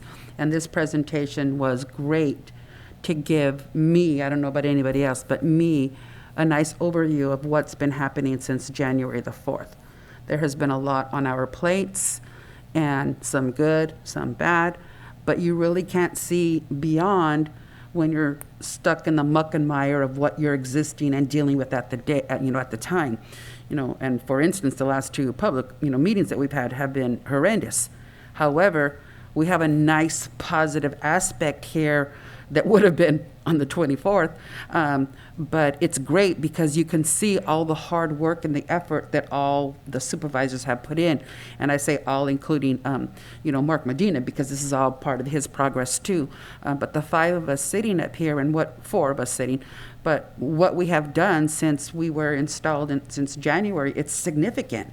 They're great strides for the community that we are doing, and we need to tout ourselves, our efforts, our positive efforts a little bit more. And as I said to, I think it was Ariel, pat yourself on the back. And I'm not saying go brag, but when we do something positive, we need to, air that more rather than, let the community see what we're doing, all the good that we're doing for the benefit of the community, because I just appreciate it. So thank you, Gracie, very much for the presentation.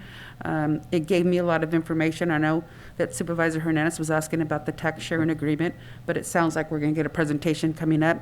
So I'm satisfied with this information, and I appreciate the efforts in putting it together, because, again, it lets me look back and says, wow, we've accomplished a lot, and the year's not even over yet. and a lot of this is still ongoing, but we're making the strides and the effort to work toward the needs of the community. So thank you very much.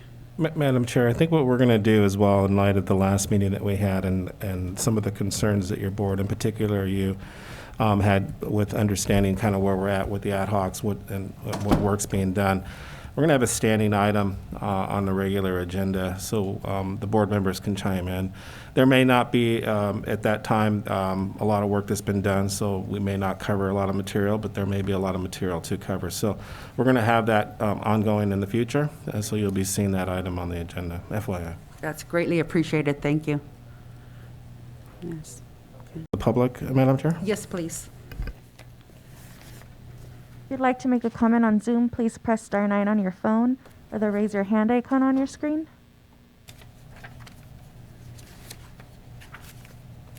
No comments. Thank you, Madam Chair. No, thank you. Okay, so that would take us then into item number 5. You're a busy man today, huh, Mike? Yes, and it's another park, so it's another fun part of my job. I don't know. I tend to like to spread them out a little bit so I have fun all the time, but hey, I'm not going to complain. Good morning. I'm here to talk about a proposed Sunnyside, Southside Park. Not sure what we're going to name it. Unlike the Riverview Park, there wasn't a name established, so I'm just kind of throwing names out there. We're going to figure out a way to name this park when the appropriate time comes. For all intents and purposes, since about half of it resides in the Sunny Slope development, that's why I'm calling it, or Sunnyside development, that's why I'm calling it Sunnyside Park. Recently, I think the majority of the residents, if not all of the residents, submitted a petition in order to get the park constructed that was planned in their development. Apparently, it was a large feature during the sales promotion of those houses. Unfortunately, they didn't stress the timing of the event, and for some reason, there's a mistaken belief that the county has failed to deliver the park in a timely manner, which is untrue. The county, when they established the development agreements on those locations, the previous boards, not this board, previous boards, made an agreement that one of the developers would provide $100,000 cash into the Park Development Fund and approximately 5.4 acres for parkland. The developer across the street was required to put $377,000 into the park fund for the benefit of this park site. The other restriction within those development agreements are that the CFDs for those developments, there's actually 3 of them that apply because the old Riverview development also has a CFD that is collecting park maintenance fees, and the park was never installed. All 3 of those CFDs are required to cover the maintenance of whatever we put out there 100%. So that solves the maintenance question. Staff has reviewed them, and I'm sorry, I said 377, it's 310. So we've determined there's $410,000 in the park development funds that are basically reserved for this project. Recently, I have become aware of an additional $400,000 in state grants that are effectively ours for the taking. And on the September 14th, I'm bringing an item to you asking you to allocate the remaining $300,000 that was contributed to the park funds by Bennett Ranch for the construction of whatever we decide we're going to build out there, which satisfies the match requirement and opens us up to that $400,000. And we just go ahead and make an $800,000 budget for the installation of park improvements at this site. So it'll be the $400,000 that the developers put in, and it'll be $400,000 in state grant funds. So that item is coming at your next meeting. In addition to that 5.4 acres, there's effectively about 10 to 12 acres almost continuous out there at the site that are all already under county ownership.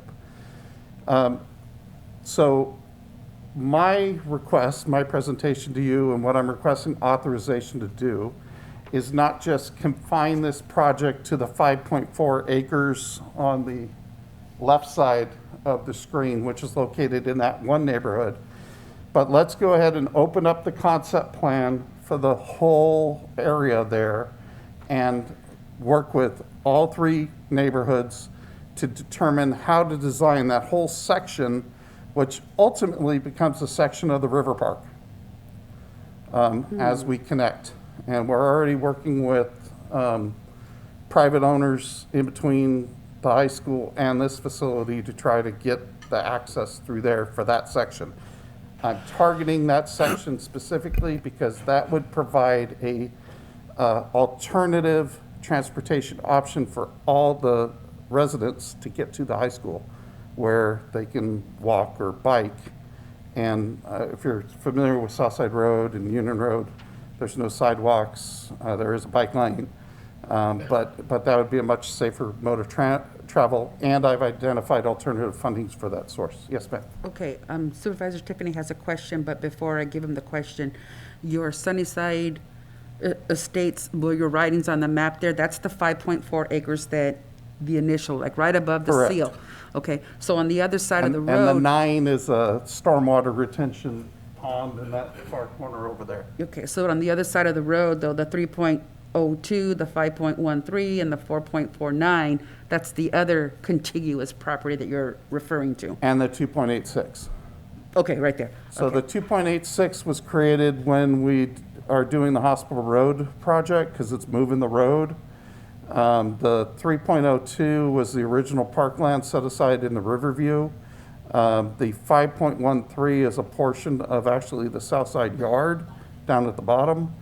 And the 4.49, a lot of that's going to be unusable because I think most of that's in the river, but it's still, there's part of it that's usable. Go ahead, Supervisor Tiffany. Thank you, Madam Chair. You're becoming the park guru, huh, here? Anyway, this is exciting, I know, for the residents of Sunnyside Estates and in the, the Riverside Estates that have been long waiting for a park.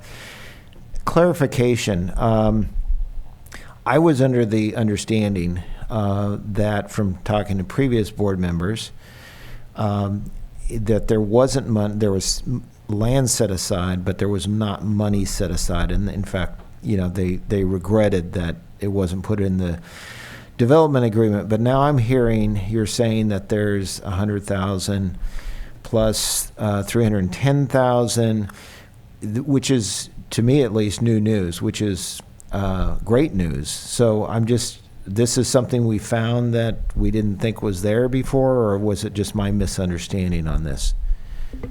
I can't answer the second part of that question, but when I did a deep dive after the requests of the citizen and in preparation to this, that was the funding that was identified in the development agreements. And so the money is, do we have the money in hand, or we're going to be going back to the developers to get that money? We have the money in hand. We do. It's part of the $3+ million park development funds that we have. Okay. Okay, so this is really fast tracking this whole plan much faster than I think we were talking about just maybe a month or so ago. So anyway, great news. Thank you. Yeah, that money combined with the state grant opportunity really does give us an opportunity to do something out there a lot faster. Yeah, thank you, Madam Chair. No, this is great news. I appreciate the presentation. The question I have is, so $400,000, that are we talking about like a pocket park, and then $800,000? Are we talking about like your standard, neighborhood park? What are we talking about with those dollar amounts? So the action I'm asking you to take today is to allow me to go talk to the CFDs about a proposed park there. Let's go ahead and get their wants, wishes, etc. If I was to make a recommendation, I would recommend on this side kind of more of a younger targeted age because that neighborhood has a lot of smaller children in it.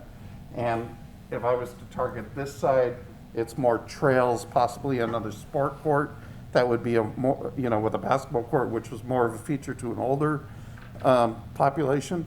But my recommendation is let the public go ahead and tell us what they want. Let's get the concept plan developed. Then my plan is to go back to the CFDs and let them know exactly how much the CFD is going to increase in order to cover the maintenance of that facility. And then let them value engineer it to what they're willing to pay for. And then I'll bring the ultimate decision back to you to make that decision. And I just, considering we have such a massive future, obligations we're trying to meet for parks with the regional Riverview, just my suggestion is to really try to contain it to the budget that we have here as far as not going into other park funds to accomplish this park. Correct. With the action on the 14th, that's what I'm asking you to do is establish an $800,000 budget for the park. Great, thank you.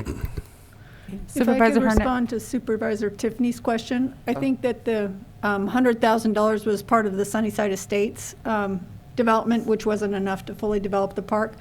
The remainder of the money, and I would defer to Mike Chambliss, maybe just regular park impact fees on the Fay Bennett subdivision, which isn't specifically dedicated to this park, but can be used for this park because it's a county park. Okay. I was going to go to Supervisor Hernandez to see if he had any comments or concerns. Thank you, Madam Chair. Yeah, my only question is, because it mentions the park impact fees to cover this, is this is this like from their CFD itself, or is it the park impact fees that even apply to the regional park? Half of the construction along with the state grant, making $800,000 to pay for the installation of the facilities, and then the CFDs would fund ongoing maintenance. So we're going to use $800,000 from the park impact fees? Negative $400,000 from us, $400,000 from the state of California. Okay, so it's $400,000. So where are we at with the park impact fees right now?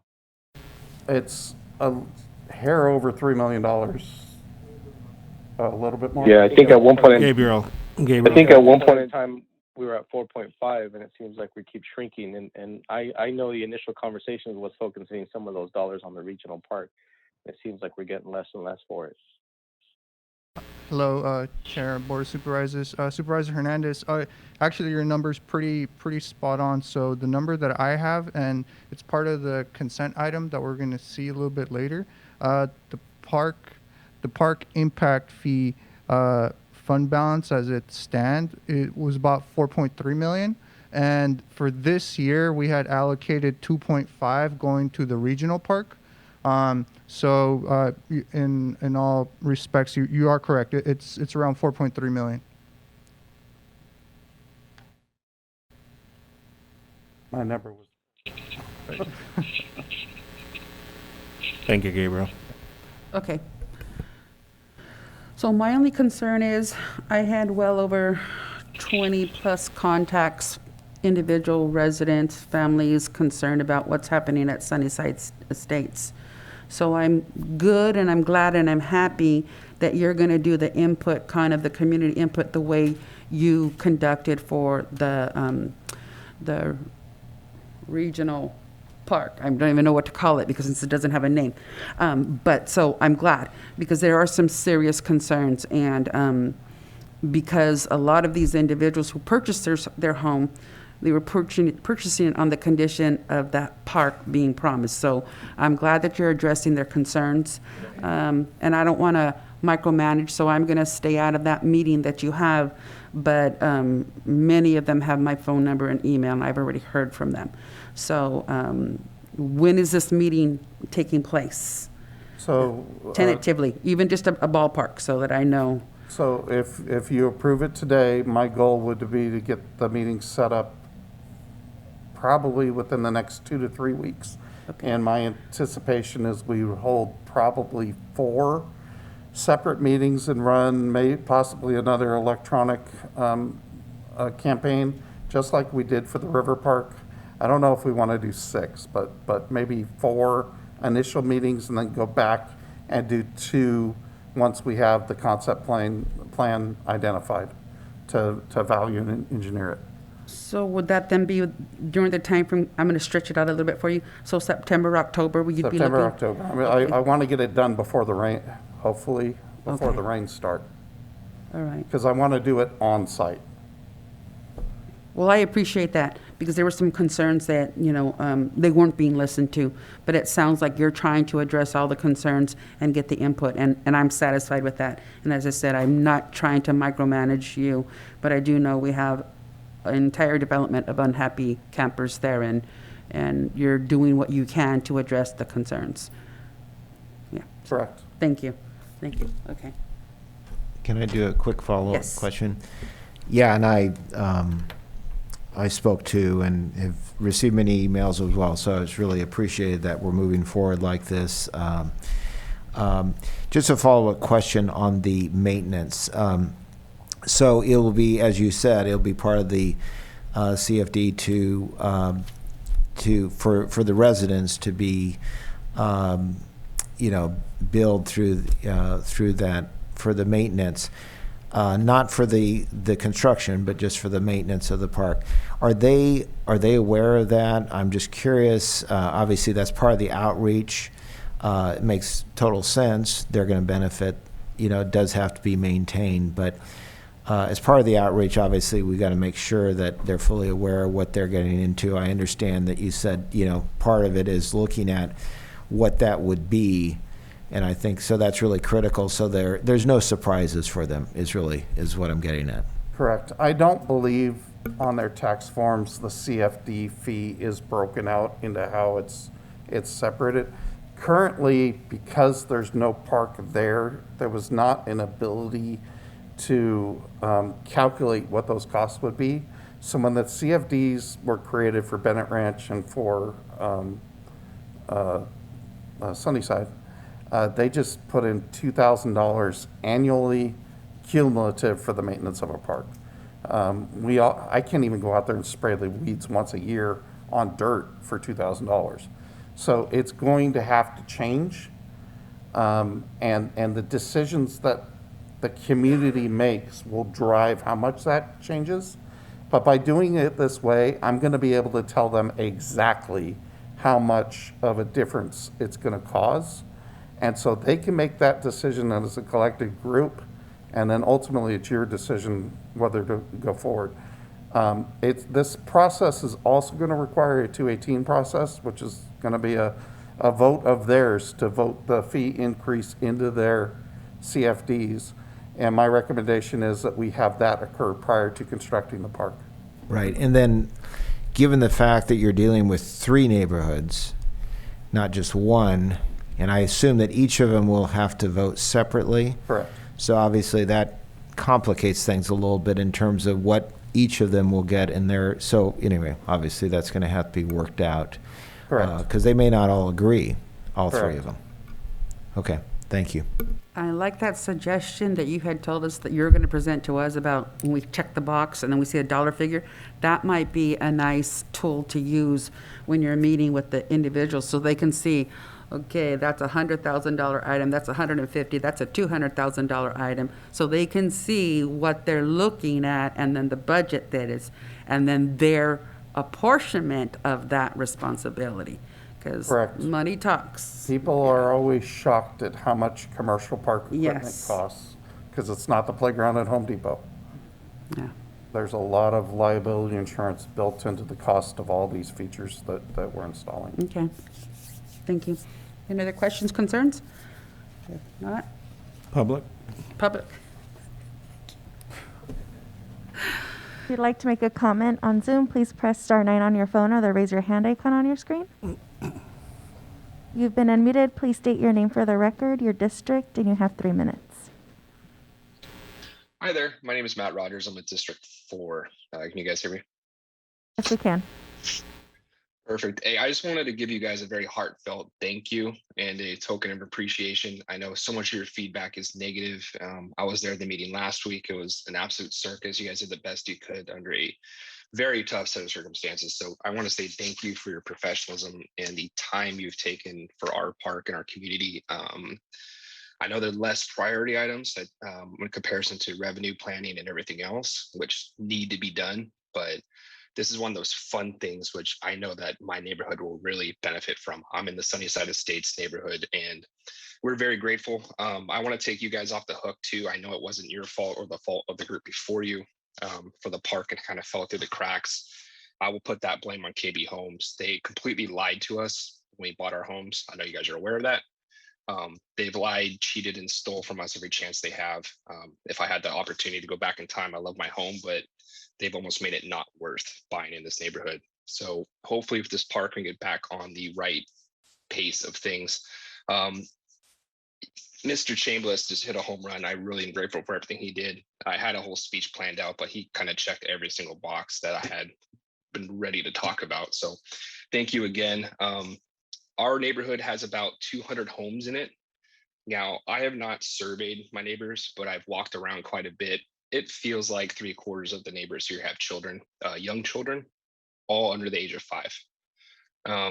This is kind of your guys' chance as a board to be a hero, right? You guys can build something tangible that these kids are going to see and grow up with, sooner rather than later, and get to enjoy every single day with their families. So I just want to throw my name in the hat, in the ring one more time. This is a vote of support for a park on the Sunnyside Estate side. Again, mostly younger children. Super important to give them a space to congregate and gather, especially given these last 2 years. I think we own that much. That's really all I had. You guys checked everything else off. I don't want to pile on, but thank you so much for your time and consideration, your professionalism. Thank you. We like to get those calls. I think that might be like the first or second one we've heard since January. Thank you, Mr. Speaker. Thank you very much for that. You've been unmuted. Please state your name and your district, and you have 3 minutes. This is Valerie Egland again, Reach San Benito Parks Foundation, District 2. Yes, Matt Rogers, a breath of fresh air. Thank you. All the support we can get and reasonable thinking is so important. I also wanted to weigh in with Mike Chambliss's plan for those parcels and park areas and how it can lead into a path toward the high school and tie into the river concept, river parkway concept. These are all small increments that build together to make something wonderful for the future. It also makes bicycle pedestrian access to the main Hollister body out and about, that all the families in that area can use for better bikeways, better the word escapes me, but it's getting around. It's for all of our families to have better transportation, alternative transportation. So thank you very much for all the consideration, and the grant opportunity with matching funds is superior. It is the only way to get things done, and the board is so instrumental in doing this. Thank you so much for your service.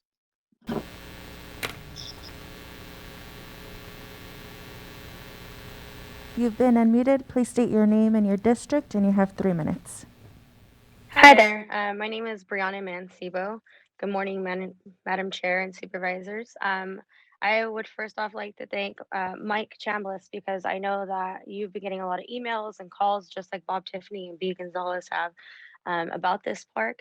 And you have gone over and above our expectations, because we thought we were going to get this little park and we are going to settle for something. So this whole plan is amazing. As a person that canvassed the area to collect signatures, it more than half the people here have children, and the ones that don't are all for the park, even just somewhere to walk their dogs and walk around. So this project being as huge as it is going to be, and to benefit all these neighborhoods would be amazing. So, thank you, all of you, for all your help in making this happen.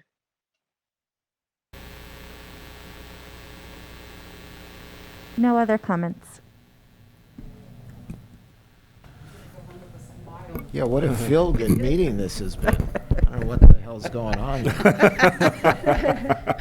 You got to lead Madam with my Chair. stuff, not Tracy. So it looks like we have Madam to Chair? authorize something. Yes, go Yes. ahead. I note that this does include the approval of the budget transfer form, so make sure the motion, whoever makes the motion includes that, but as such, it requires a 4/5 vote instead of a 3/5 vote. Correct. Okay. So then if there isn't any more conversation about that, can we get a motion then for this item? Madam Chair, I'll make a motion that we authorize the appropriation and transfer of the $100,000 to begin the public outreach and design work on this neighborhood park. Second. Second. Okay, we have a first and a second. All in favor? Aye. Aye. Aye. 4-0. Yes. Okay. All right. That takes us to item number 6.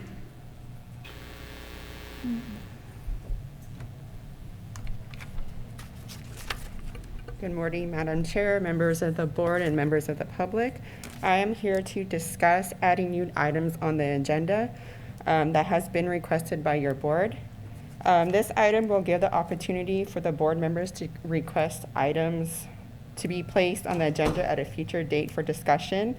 If given staff direction today to add this item on the agenda, the board will then determine which request should be added on a future agenda for discussion at that time. I would like to point out that I also prepare the agendas for Parks and Rec, Fish and Games, LAFCO, and Vets Commission. And this item is on their agenda. I would like to show you an example. I like that consistency. So thank you for bringing that to us.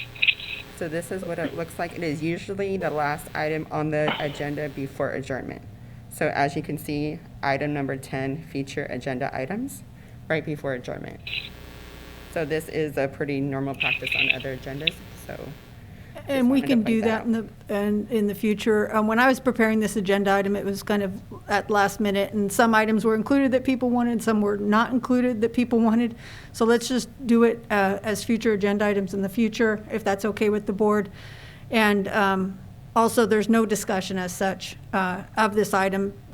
There's in the agenda item, it indicates that there's no discussion. So just a brief intro and seeing whether the board wants to have it on a future agenda.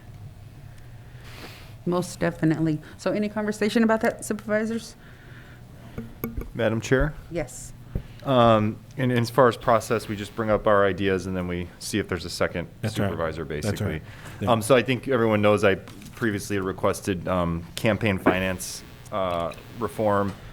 I'll just be real brief. It's very important for me. It's something that I've gotten a lot of feedback from the public as I've talked about the issue, and just the public's very receptive of the idea of at least talking about having reasonable caps on contributions for county offices. It's a way to, to equal the playing field in politics. And there are a lot of other things we could talk about, but it's very important to me to at least have that discussion. And I'm hoping to just at least have support to at least have a discussion on whether we want to move forward on that.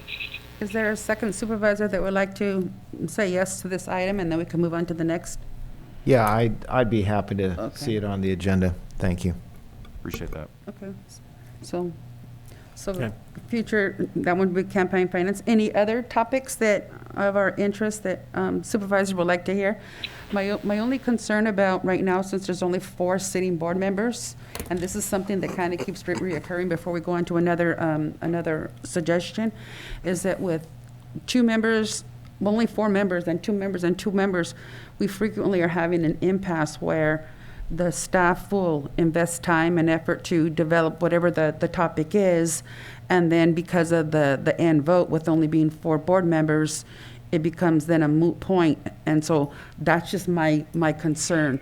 And so I don't know if there's any suggestions or comments with that. And I know whenever we get the fifth seat, installed and appointed by the governor, I did have a conversation with Senator Ana Caballero, and she's almost positive that Governor Newsom is not going to make the appointment until after the September election. And of course, she and I pontificated on the benefits of appointing before the September, but we are not the governors and we don't make that decision.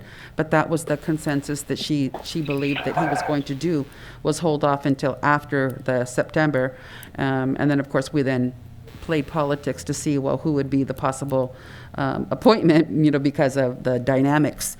But so I don't think we're going to see someone here until November at the earliest. And so that gives us September, October, November, where we might have a 2-2 vote on whatever the topic is and not go anywhere. So just be mindful of that. And so I just wanted to share that. Okay. Yeah, Madam Chair, I would agree with you. And I think it's one thing to get it on the agenda, in this case, the campaign finance for discussion. And then I think, just as an example, and then another thing to put something on the agenda for an action item. I do think, even though we're saying 2 will get it moved forward, I agree with you that we should be mindful of, does it have a chance in ultimately passing?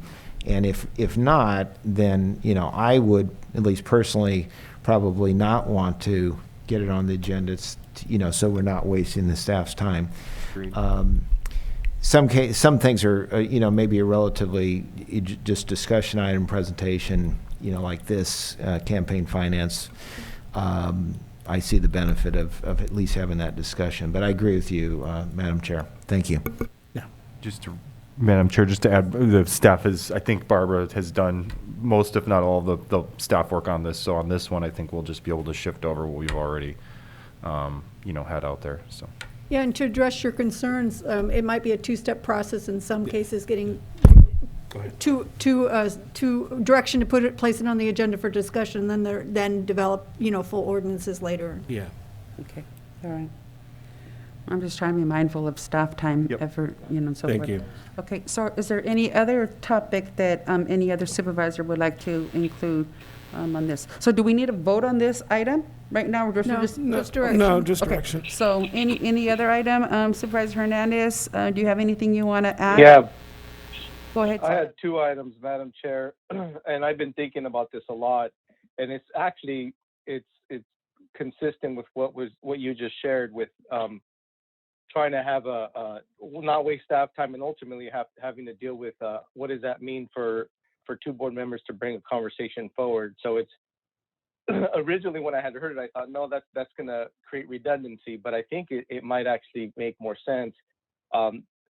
Given the current situation where we only have 4 board members, is either have a policy that says is when we bring forward an item, it has to be before the majority of the board instead of going through the 2-member process, or we really scrutinize the ad hoc element, because I think the ad hocs are basically putting on agenda items as, because ultimately they're having this dialogue and they're putting it on the agenda when I think it doesn't pass the test of scrutiny, whether if it's even going to be a wasted effort or not.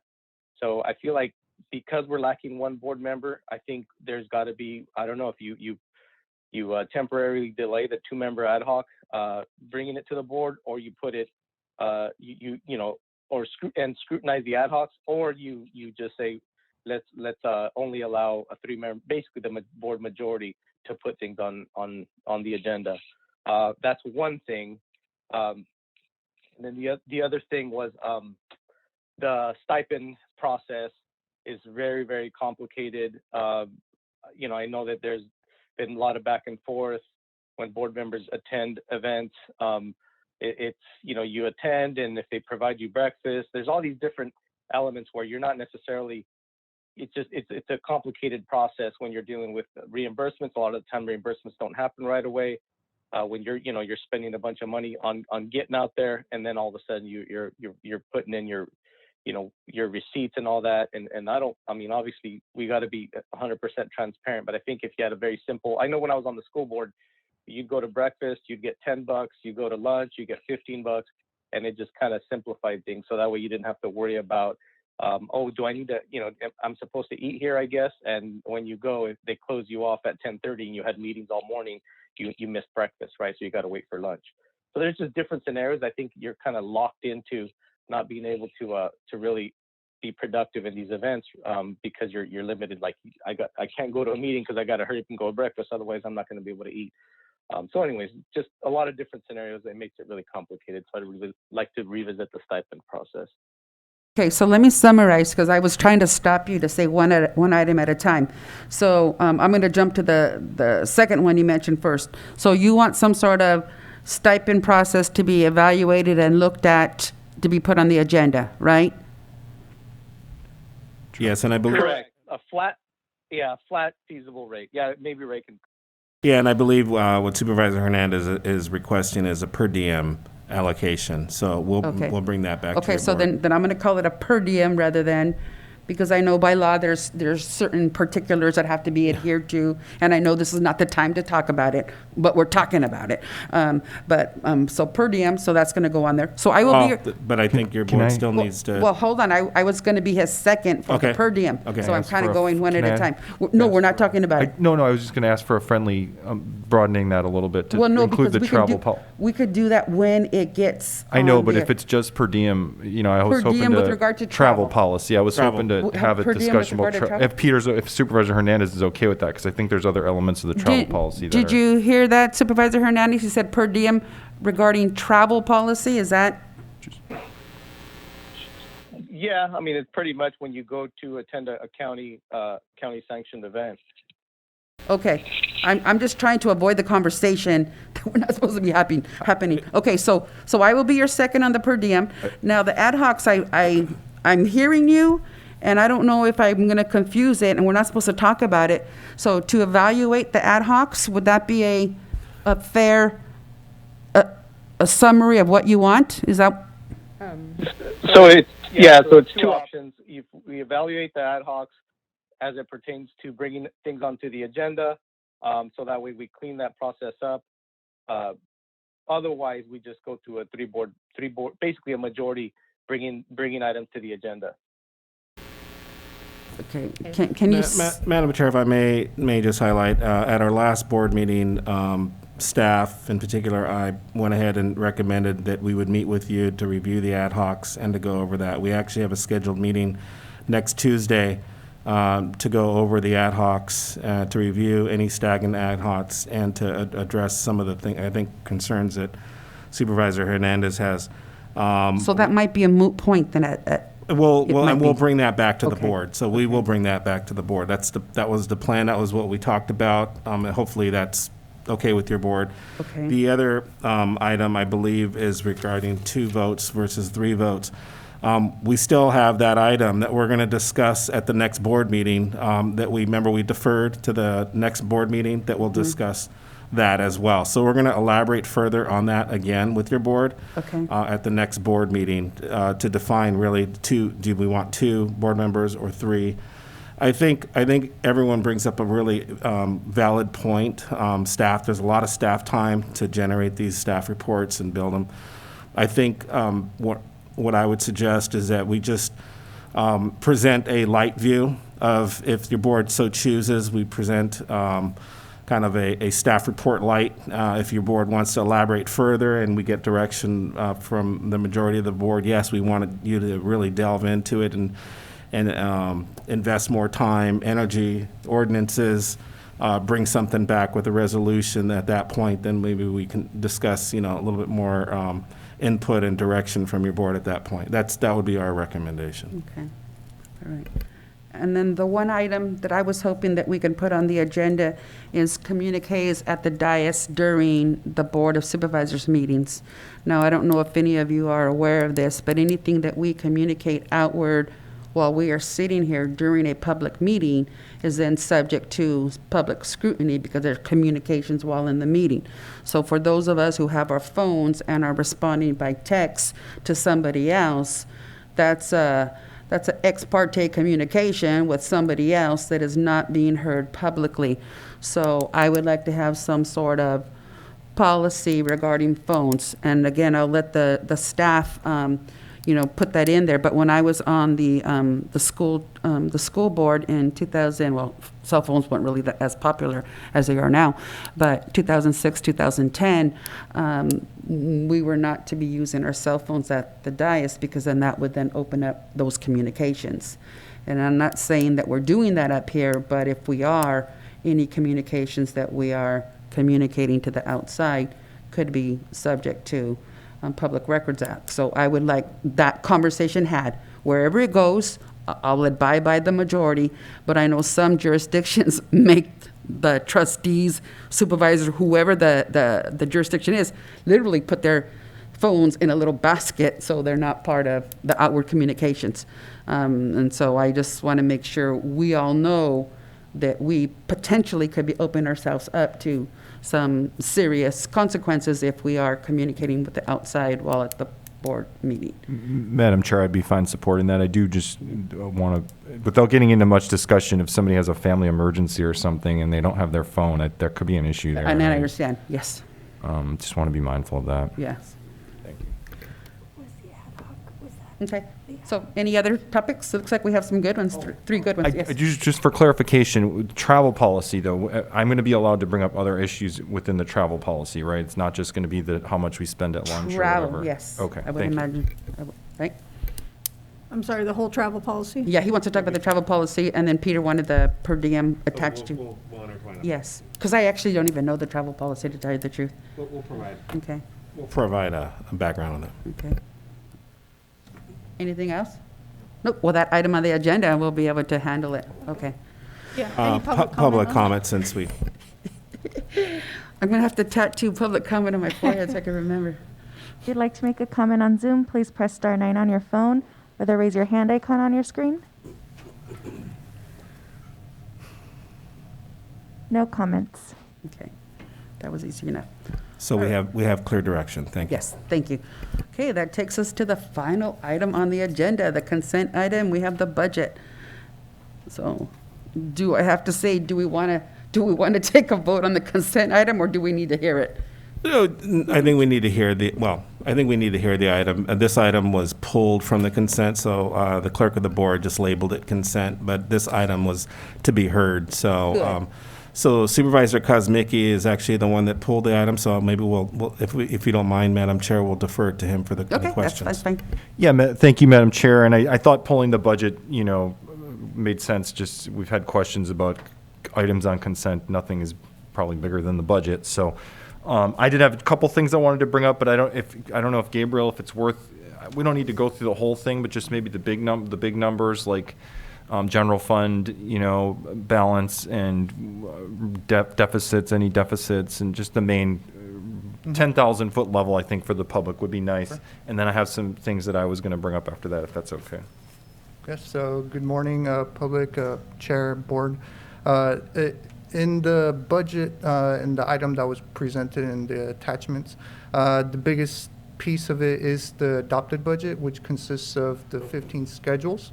The piece that Supervisor Kosmicki is mentioning would be on Schedule 3 and Schedule 4. If you would like, I can access it and show it. So it helps more with a little bit of a better visual. So this budget, as it is adopted, is within the county website, and it's under the Budget Finance tab, and it's under the 21-22 fiscal year. The adopted budget, it also has some working papers, the recommended budget, and the 5-year CPI plan. The adopted budget will go through different reiterations as numbers are finalized with the county auditor's office, as they kind of work through their way through the CAFRS process. So, and as some of the final expenses just begin to reconcile.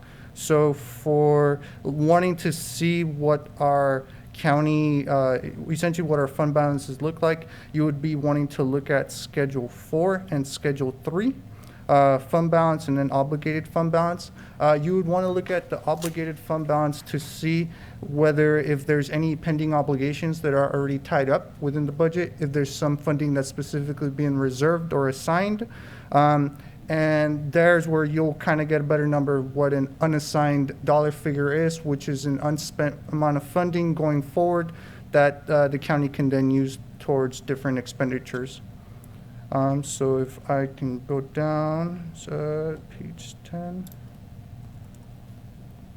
So page 10 right here, this will give us an idea of what our fund balance is, pending any restrictions placed on the county. So for example, looking at the general fund, and this is all fund balances.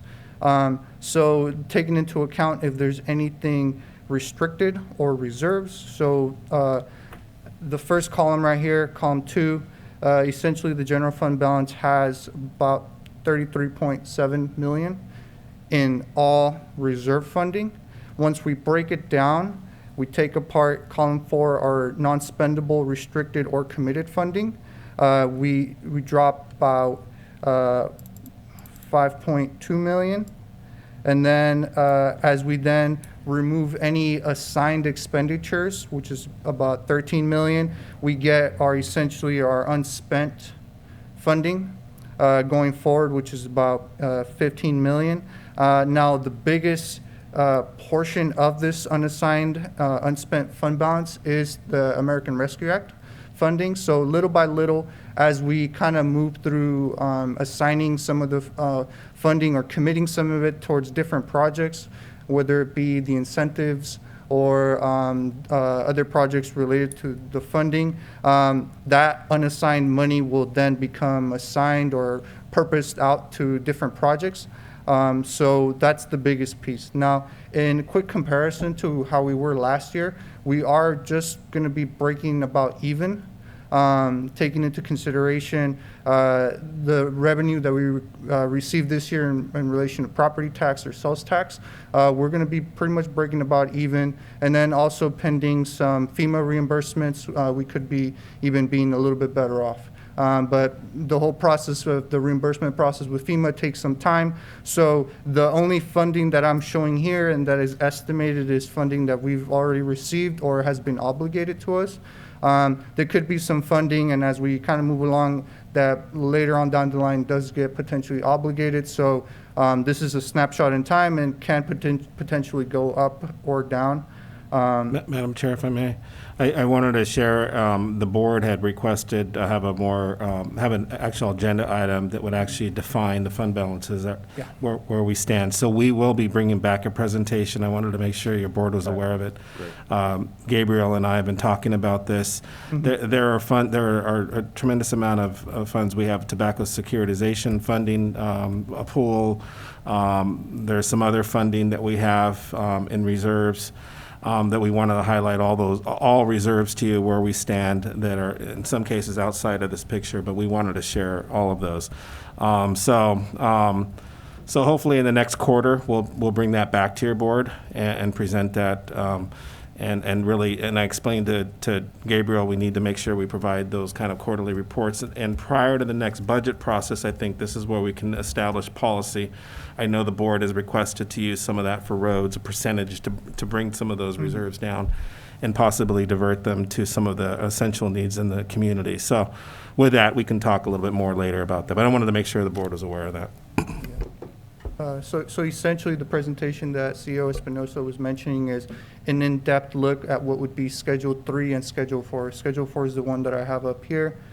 So it has the breakdown of the general fund and any obligated expenditures broken down, depending on if it's committed for general government use or public protection. So we'll be able to come back with a little bit more detailed explanation on all these reserves that we have on hand here. Great. Yeah, no, I appreciate that. Great work, Gabriel. You came in a really difficult position here, a difficult time, so just want to laud you and congratulate you on your first budget. You did a fine job. Thank you. Can we talk about the just to clear the air here, there was, the city of Hollister recently looked at a number of contracts. I think that we have to address the issue basically because there's several contracts that they're basically nixing going forward, and I just think it would be irresponsible of us to just ignore that. The housing coordinator position, there was like 15 of them. I know the EDC was on there, the Chamber of Commerce. So I just thought, is it possible, is there a slide or something that might give a summary of the nonprofit, I guess the nonprofit allocations that we do every year, just to discuss those and just the dollar? Just so we stay germane to this, can you kind of show where we're sharing monies with the city so it stays germane to the budget conversation? If not, that might be a good future agenda item. Yeah, no, it's part of the budget. I understand that, but I'm just trying to make the connection on the dots. Yeah. Yes. Yeah. So. That's good. I was going to say there's some areas where I can show it, but there are other areas where funding is kind of sprinkled in throughout it. So I would need to, in a way, extract all that and put together a presentation. But real quickly, I can show you essentially there's some funding that we do allocate towards economic development and towards essentially community programs. So those would be, I'm going to look at, the recommended budget is a little bit more interactive, so you'll be able to see it a little bit better on this one. So for those two specific areas, we have a community programs piece right here, and it's Fund 1100 or Division 1100. And this is funding that is specifically made out from the county. It's $120,000, and $80,000 it goes out to senior-based programs, and then $40,000 is awarded to local nonprofits. So the $80,000 goes through a more or less, it's a waived application process. Those are, we take businesses and organizations, programs that are out here in the community, and there's $80,000 that we can potentially award to them. We've awarded to the Jóvenes de Antaño, Emmaus House, Senior Council, Community Food Bank, Advocacy, Chamberlain's, Senior Citizens. So there's a lot of those type of nonprofits that have been provided funding. Could I suggest that, without confusing the budget presentation, that your concerns about those? Well, we're approving issues? the budget, so I can't approve a budget without having these answers answered. I can't, in good conscience, say okay to a budget without having this discussion. So, and just for a point of clarity, Madam Chair and board members, this particular item is only allocating the funding. The actual disbursement will come back to your board, and your board then can decide if you what programs you want to put that money to. And historically, that's what we've done. We've actually gone out and we've done sort of an RFP process. We've actually reevaluated the nonprofits, had everybody submit a request for funding. We actually added, I think, one or two nonprofits into the programming, but we had we only had a certain dollar figure there, that 120. So there, 120K. And so that is what we can do. This is only just funding the big picture. Okay, yeah, no, I got you. And I share some, I share some of your concerns too, and what's going to happen to the programs where we are doing a joint kind of presentation in terms of funding with the city. So if we can add that as another item, I would appreciate that, yeah. Yes, and I'll be his second because, I'm concerned too. So basically all the contracts, and again, I'm not, because we have to respond to that. There were a number of contracts that they addressed. The housing, like I said, housing coordinator, EDC, chamber, and there were 12 others, I guess. So there were significant whatever interrelates cuts, with what we're doing, we should figure out a game plan going forward relating to that. Yeah, that's all. And then I think that answers the question. As long as we're clear that we can have that discussion. Yes. We'll bring that back. Supervisor Hernandez, did you have a question? No, Madam Chair. So then no reservations with the budget item and the consent item and this, I'm fine as long as we don't need a 4/5 vote to reverse, specifics within the budget, because I know you need a 4/5 vote to do an amendment. I just don't want to get in a situation where. There is a requirement if you If we change the budget But I don't- after the close of the budget hearing, but you're not We're not changing changing budget right anything. now, are you? No, we're not I changing mean, anything. We just have some concerns of what's Yeah. happening. But if we, I'm sorry, Madam That's Chair, okay. I'm not meaning to. If we, for instance, decided against a contract, would that require No. a 4/5 vote No, down the road? no, that's, Okay. that's something else down the road that we would have to take to your board, and your board then can decide. Okay, great. Thank you. And the money would just stay in that budget allocation, in the it wouldn't be budget. spent. And then it would just roll over to the following year, yeah. Yep. Go ahead. Since we're having this discussion, and I'm totally on board with everything that just was agreed to, and I do think it makes total sense to look at those contracts that the city is looking at. Gabriel, just, I know you had it up there, but as far as, as part of this budget, what we've set aside as reserves, and I know there's different, different areas. Yeah. On a percentage basis, I know we talked about this a while back, you know, and the county, our county has been traditionally pretty conservative in terms of, you know, assuring that there were, you know, reserves. I'm just curious, where do we stand? And of course, in addition to that, we have these unfunded, Mandates. you know, different positions, which creates a lot more reserves. But I'm just curious in terms of the budget, where do we stand as a percentage, and maybe how that compares relative to other counties? If you can comment on that, or Ray. Thank you. Yeah. So there's, as we've discussed every now and then, there's been a couple of different trains of thought on what kind of reserve policy we should implement and have in the county. I know that for Government Financial Officers Association, essentially what they like to see is anywhere between 3 and 5 month operating expenses, which for us would typically be somewhere around the unassigned reserve that we have right now, somewhere between 6 and 8 million, which is around ballpark what we have right now.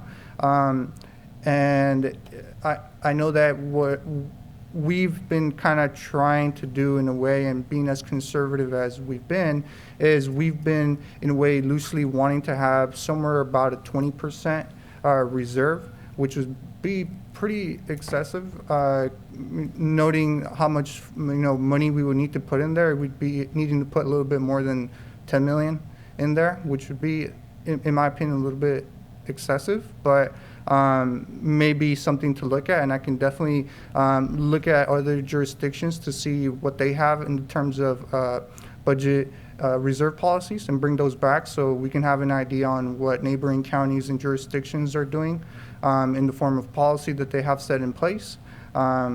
But yeah, I can bring some more Yeah, information. and just for enlightenment as well, you know, every jurisdiction is a little different in regards to how they generate revenue, and also to the climate within their demographics as well. So things may affect a certain county maybe differently than another county, especially when you have the ebbs and flows of the economy. So those are the things that we have to take into consideration as well. It's not necessarily just the policy and the percentages. We have to account for that, and the amount of revenue. You know, some of these other counties are generating a tremendous amount, a large amount more than our county.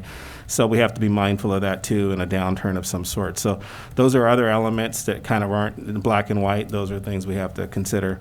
But we definitely will bring that back to your board as a comparison. I think that's very helpful. Yeah, and I'm not, you know, I think, like I said, I think we've traditionally been pretty conservative, and I'm not raising concern, but I am just curious. Plus, as we already discussed, as we tighten up open positions, then we don't have that extra cushion if we need it. So reserves, are all the more critical. Yeah. So anyway, thank you. Yep. Absolutely. Thank you. Thank you, Gabriel.